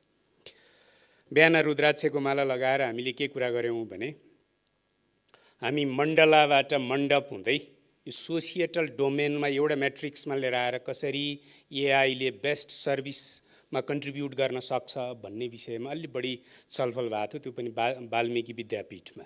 र आज हामी प्रिमियर इन्टरनेसनल स्कुलमा आएर कुराकानी गर्दैछौँ, how the international AI knowledge could be bring to serve the community and the nations भन्ने हिसाबमा र एजुकेसनमा विशेष गरेर कसरी जोड्ने भन्ने अहिले प्याटर्नमा जसरी छलफल गरिएको छ प्यानलको रूपमा र अरू प्रेजेन्टेसनमा धेरै सुन्न सकिनँ, त्यसको लागि आइ am so sorry that I am very much busy on this administrative task in the office as well, so I'm sorry for that. What have been delivered in these presentations and other theme should be the very applicable for this country. That's I believe that the MOEST will take up to draft the policy in future. अब यही कन्टेक्स्टमा अब अलिकति मलाई पनि लागेको मेरो आफ्ना पनि पर्सनल कुराहरू छन्। हामीले देखिराखेको हामीले डिजिटल ग्यापलाई फुलफिल गर्नुपर्ने छ र आईसीटीमा लिटरेसी बढाउनु पर्ने आवश्यकता छ र त्यो सँगसँगै अहिले एकैचोटी हामीलाई एआई को प्रेसरले बढी गाँजी राखेको भन्ने देखिराखेका छौं र एआई आउने सँगसँगै एउटा क्राउडको इन्फर्मेसन चाहिँ कति ऑथेन्टिक हुन्छ भन्ने कुरा चाहिँ हामी अलिकति बढी सचेत वर्गले नै काम गरेनौं भने that could drive our society in the another route त्यसलाई जोगाउनको लागि म्याडमले राम्रो कन्सर्न राखिराख्नु भएको थियो कि हाम्रा बच्चाहरूलाई कसरी जोगाउने। तर अहिले बच्चाहरू सँगसँगै धेरै मोबाइल खेलेको भन्ने जुन अपगाल प्यारेन्ट्सबाट आइराखेको छ त्यो नछोडिदिने हो भने त्यही बच्चा चाहिँ मोबाइल चलाउन नजानेको नाममा भोलिको उसको कम्पिटिटिभ संसारमा हिमे काइन्ड अफ प्रब्लममा फस्छ। त्यसैले हामी सोसिएटल सेटअप कसरी बनाउँदैछौँ भन्ने कुरा सँगसँगै हामीले वाच चाहिँ गर्नै पर्ने हुन्छ। हामी भित्रै पनि एक खालको इन्टेलिजेन्ट पावर चाहिँ डेभलप गर्दै जानुपर्ने हुन्छ र त्यसको लागि चाहिँ वन्डरफुल टुल्स चाहिँ मलाई के लाग्छ भने हाम्रा इन्स्ट्रक्टरहरूलाई राइट ट्र्याकमा हिँडाउनु नै आजको आवश्यकता हो र त्यसको लागि साइन्स टिचरकै लागि हामीले ट्रेनिङको प्याकेज बनाउन थालियो भने बल्ल मलाई लाग्छ हामीले सोचेको बाटोमा हाम्रा विद्यार्थीहरूलाई हिँडाउन सकिन्छ। र त्यसै कन्टेक्स्टमा हामीले केही वर्ष अगाडिदेखि नै भन्दा पनि मलाई लाग्छ साइन्स टिचरलाई ट्रेनिङ दिने काम चाहिँ हामीले स्थापना कालदेखि नै सुरु गरेका थियौँ। आजसम्म हामी 70वटा जिल्लामा गएर 30 जना शिक्षकहरूलाई हामीले आफ्नै हातले उपकरण बनाउने खालका ट्रेनिङ त दिइराखेका थियौँ र विगत 4-5 वर्ष अगाडिदेखि चाहिँ आइसिटी टुल्स पनि एउटा प्याकेजको रूपमा विकास गर्दै हामीले इन्फर्मेसन एक्सेस सेन्टर जुन नास्टमा स्थापना गरेका छौँ र त्यो इन्फर्मेसन एक्सेस सेन्टर मोबाइल भर्सनको छ र हामी ठाउँ ठाउँमा पुग्न सकेकै कारणले गर्दा कोरियन सरकारको एनआइए भन्ने एउटा संस्थाले best centre in the world भनेर हामीले लास्ट इयर मात्रै अवार्ड गरेको छ। हामी अहिले 10,000 मान्छे भाटामा पुगेर गएर केही ओरिएन्टेसन दिने तलतल जगाउने कामसम्म गरिराखेका छौँ। But we are not teaching giving them full instructions how to grasp the IT things or other things. र त्यसकारणले गर्दा मलाई लाग्छ हाम्रो साइन्स टिचिङको प्याकेजलाई आइटी मार्फत र एआई मार्फत वन्डरफुल्ली हाम्रा स्टुडेन्टहरूलाई ग्रुम गर्ने हो भने र कम्पिटिटिभ संसारसँग एउटा नेसनल कम्पिटिसन एउटा पाटो छ भने ग्लोबल कम्पिटिटिभनेस बनाउनु पर्ने आवश्यकता छ। किनभने हामीले देखेका छौँ हाम्रा विद्यार्थीहरू इपिएसमा फेल भएर गोली खानै लागि तयार हुन्छ। त्यो ग्लोबल कम्पिटिसनमा जानको लागि हो। कोरियामा जान, जापानमा जान, अमेरिकामा जान र अहिले रसिया र युक्रेनको बिचमा जान पनि तयार हुनुले के इन्डिकेसन गर्छ भने global competitiveness is also very important for this country. So in this context I think we have to think of orienting our instructor in the better way so that our society has to be considered for should keep in the forefront। र यो हाम्रा कुरा बुझेनौँ भने हामीले धेरै कुरा गुमाउँछौँ भन्ने लाग्छ र त्यो सँगसँगै हामीले इन्फर्मेसनलाई डेटामा कन्भर्ट गर्ने म त यही विधाको त होइन, म वास्तवमा केमिकल इन्जिनियर हुँदाहुँदै पनि मैले धेरै बोल्न त हुँदैन जस्तो लाग्छ because you all are very much smart on this subject. But at the same time त्यो इन्फर्मेसनलाई डेटामा कन्भर्ट गर्ने एउटा अथेन्टिकेट गर्ने आधार हामीले क्रिएट गर्न सक्यौँ भने चाहिँ बल्ल राइट ट्र्याकमा हिँडाउन सक्छौँ। Otherwise the crowds take the people to any directions र डिरेक्सनलेस हुनबाट जोगाउनको लागि मलाई लाग्छ यो फोरम, यो डिस्कसन र यो सम्मेलनले आई थिङ्क राम्रो प्रभावकारी भूमिका खेल्छ भन्ने लाग्छ। त्यसैले भोलिका दिनमा नास्टले पनि एक खालको मैले अहिले भने साइन्स टिचरलाई ओरिएन्ट गराउने कुरा र त्यस्तै एआईका कुरा हामीले कसरी कम्युनिटीसँग जोड्न सक्छौँ। मैले विकासजीलाई धेरैचोटि भन्दै गरेको छु। अन्त यहाँ रोबोटको कुरा पनि आएको हुनाले हाम्रा रोबोटहरू खालि उद्घाटन गर्ने, मन्त्रीलाई रिबन काट्न सहयोग गर्ने मात्रै किन बनाउने? हाम्रा किसानहरूको समस्या एकातिर छ भने किन त्यतातिर ओरिएन्ट नगराउने? त्यसकारणले हाम्रा टुल्सहरू, हाम्रा इक्विपमेन्टहरू, the things we are trying to develop has to be focused on the problem based and that has to be supported to the needy people in the communities they are struggling with। यही कन्टेक्स्टमा हामीले अलि बढी काम गर्न सक्यौँ भने चाहिँ मलाई लाग्छ यो सम्मेलनको सफलता नै हामीले मापन गर्नुपर्ने हुन्छ र त्यसको लागि NAST could be a one partner for future to support you and work together with you. Thank you very much.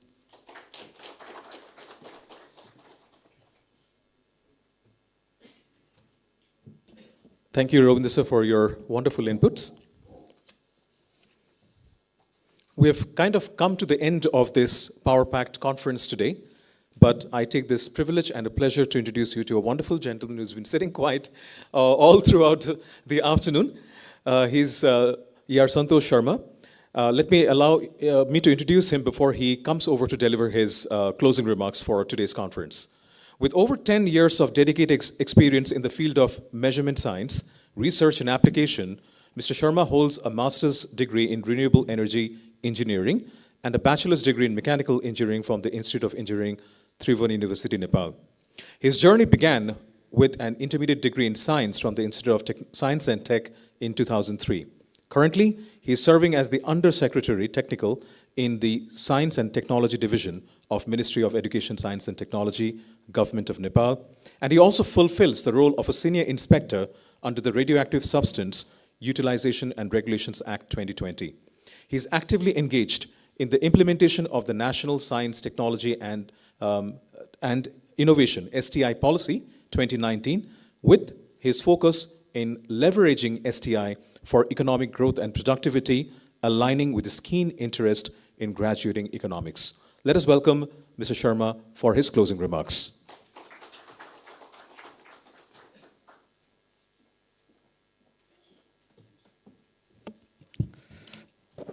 Thank you, sir. Respected Indu sir, Rabindra sir, and the president of RAN, Vikas Gurung sir, the premier international school family, and distinguished guests from innovative institutes who are present over here. So I will not take much time because we are quite late. So I would like to thank Indu sir for for starting getting us inside the topic, and then Rishabh Raj sir for his presentation of the tools. Lot of us have noted the tools so that it can be used by us in future. And I would like to thank Jerry from Latel, Singapore, for his AI application learning kits and tools, the robotics type of tools that he presented. And I would like to thank Puneet and Chitish sir for EdTech concept they have presented and their products that are quite insightful for us. And similarly, during the panel discussion section, we have the discussion on how to make AI accessible for everyone in our country, every student in our country. Similarly, the discussion was also focused, but I have also realized that AI is only a tool for assisting us to verify only. It is. I take it. If you use ChatGPT for maybe 6 or 7 months, then you will realize what are the problems it have. What are the words that it is repeating? What are the mistakes it is doing? So I think everyone have realized that what are its. So we think that it is learning phase. So maybe it may be more in new versions. Maybe it may be more. But till now, what I feel is that it is not like me. I say ChatGPT is not like me. To be frank, I feel like that. So I want to share that also. So taking ChatGPT as a decision support system, and also the discussion will focus on are we ready to adopt AI in every aspect of our life. That was also the discussion. And also the discussion focused on importance of the digital community and how we can make like-minded peoples to achieve some goals. That was quite insightful for me and everyone here, I think. And I want to think something about,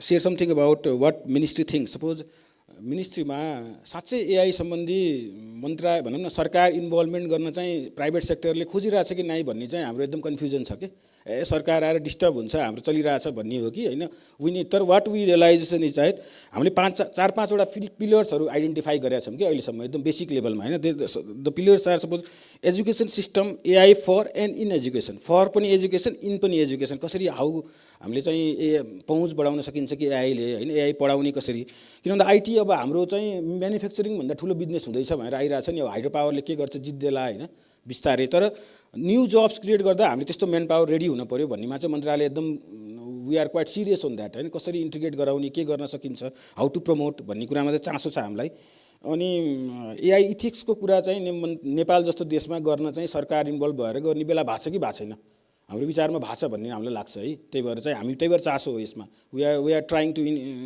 gate into this हैन अनि democratization of AI मा चाहिँ कस्तो हो सरकारको role इन्डस्ट्रीको role यताउता भन्ने कुरामा पनि हामीलाई चासो छ हैन that is why we are getting into the topic अनि खासमा डिरेक्सन चाहियो कि AI भनेर भन्दा पनि एउटा डकुमेन्ट भयो भने हाम्रो बाटो यो हो भनेर यसरी नै छलफल 10 वटा यस्तो छलफल गर्ने भने त केही न केही एउटा डकुमेन्ट बन्ला नि त हैन ताकि we will get into our way हाम्रो चाहिँ यति हामी जस्तो डेभलपिङ कन्ट्रीको चाहिँ यति रोल हो है हामीले धेरै चाहिँ सोच्न परेन या चाहिँ यतिसम्म सोच्न पर्छ भन्ने जस्तो that is the main things and खासमा we want to build a community के इन्फर्मल कम्युनिटी हैन सरकारी निकायले पनि इन्फर्मल कम्युनिटिजलाई वी प्रायोरिटाइज हैन हामी इन्फर्मल कम्युनिटिजहरु बनाएर हाउ एआईले चाहिँ एजुकेसन सिस्टममा मोर जब क्रिएसनमा हैन अनि त्यसपछि एआई फर प्रोडक्टिभिटी हाम्रो प्रोडक्टिभिटी देशको चाहिँ हरेक क्षेत्रको एकदम कमजोर छ सो क्यान वी युज एआई भनेको हाम्रो डेली मैले गर्ने डेली काममा पनि एआई युज गरेर मोर प्रोडक्टिभ हुन्छु कि भन्ने कुरामा कता कता चाहिँ प्रोडक्टिभनेसमा पनि हरेक मान्छे अनप्रोडक्टिभ भएर त देशको प्रोडक्टिभिटी डाउन भएको हो नि हैन त्यही भएर एभ्रीवान शुड युज एआई गर्न मिल्छ कि भन्ने यस्तो यस्तो लेभलमा चाहिँ हामी छौँ अहिले so this is the insights that I want to share and I would like to thank Premier International School and family ran Rabindra sir for being here to deliver his speech. Everyone who come here to share and learn something. MOST is just want to be the catalyst in this field. Catalyst बन्न खोजिरहेको हो हामी हैन. Thank you. This is my remarks.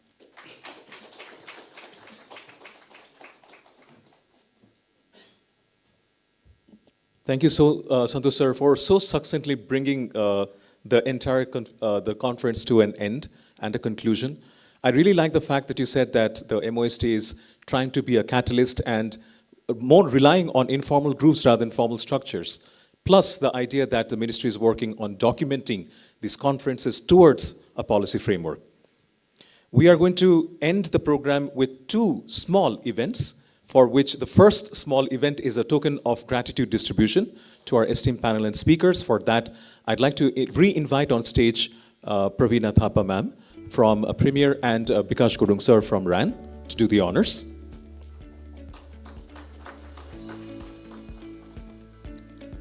And if Ms. Sudiksha is around, would you please come inside? Or any one team member from RAN? Maybe Swechaji. Thank you.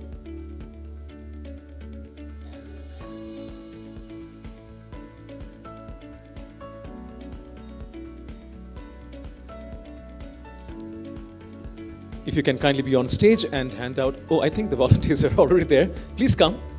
Please come.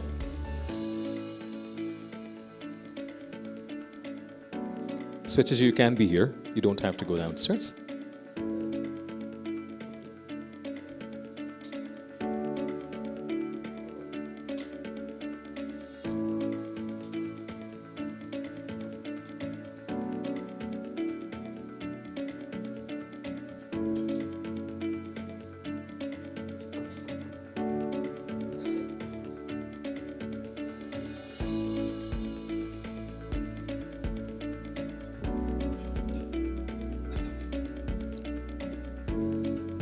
Ms. Sudiksha, are you ready? Okay. I'd like to invite on stage Indu Bikram Joshi, sir.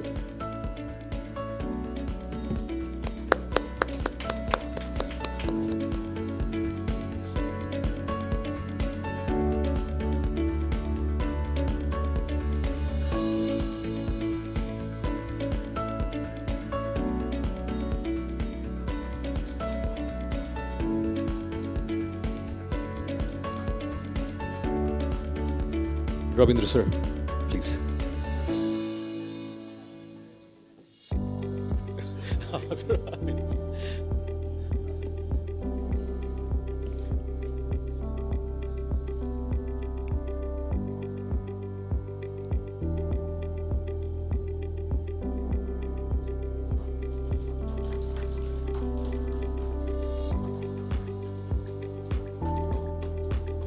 Santosh Sharma sir.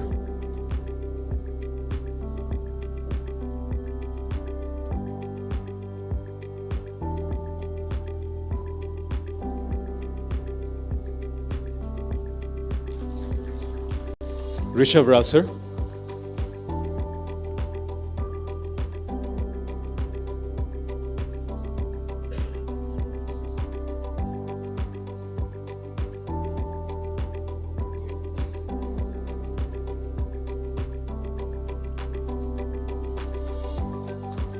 Puneet Jajudia, sir.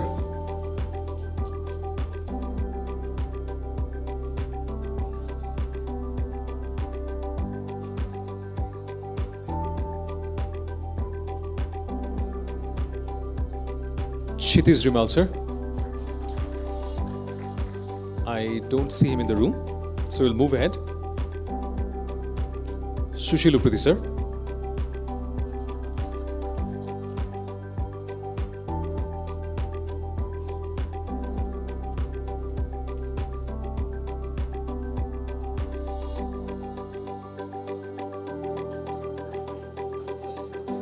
Sandeep Sharma, sir.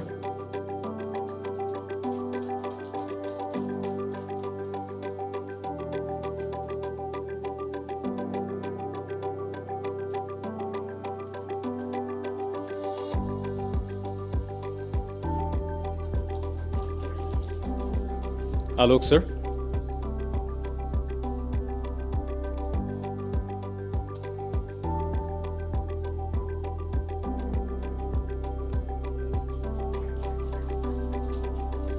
Sijan, sir.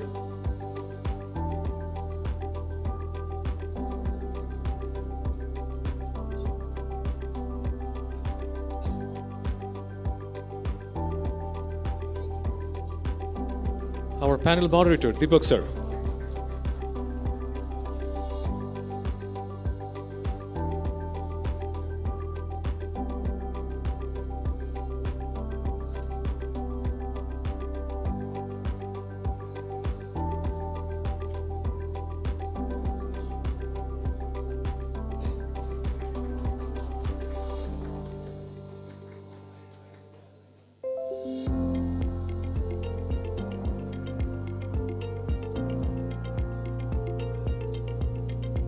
Thank you so much, Pravina ma'am and Vikas sir.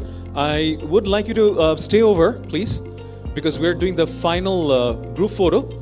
For that, ladies and gentlemen, I would need you to come this side because we're going to take a photo from there. However, we're going to seat ourselves in this row of chairs.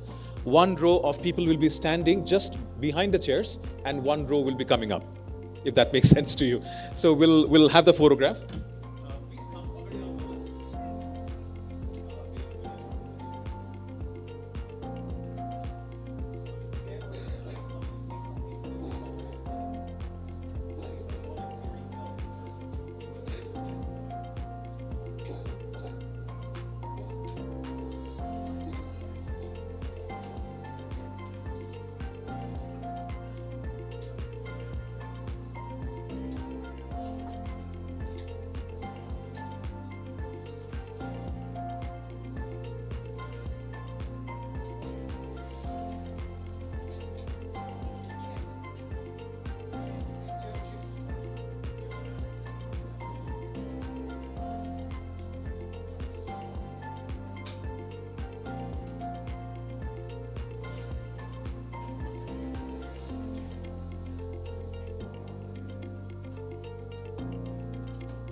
Ladies and gentlemen, we can now move out for some high tea and snack.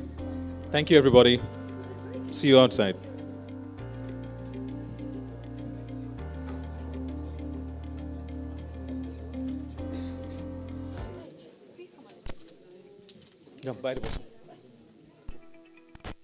Sky glow is the vertical rays of the city lights that go up through various means like air droplets and water droplets. Technical team, thank you so Due to much. this, Thank you. Stars are not visible in the night sky.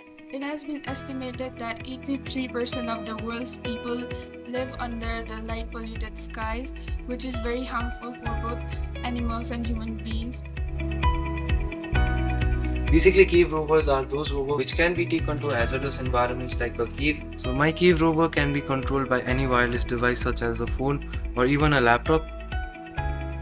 In Nepal, more than 70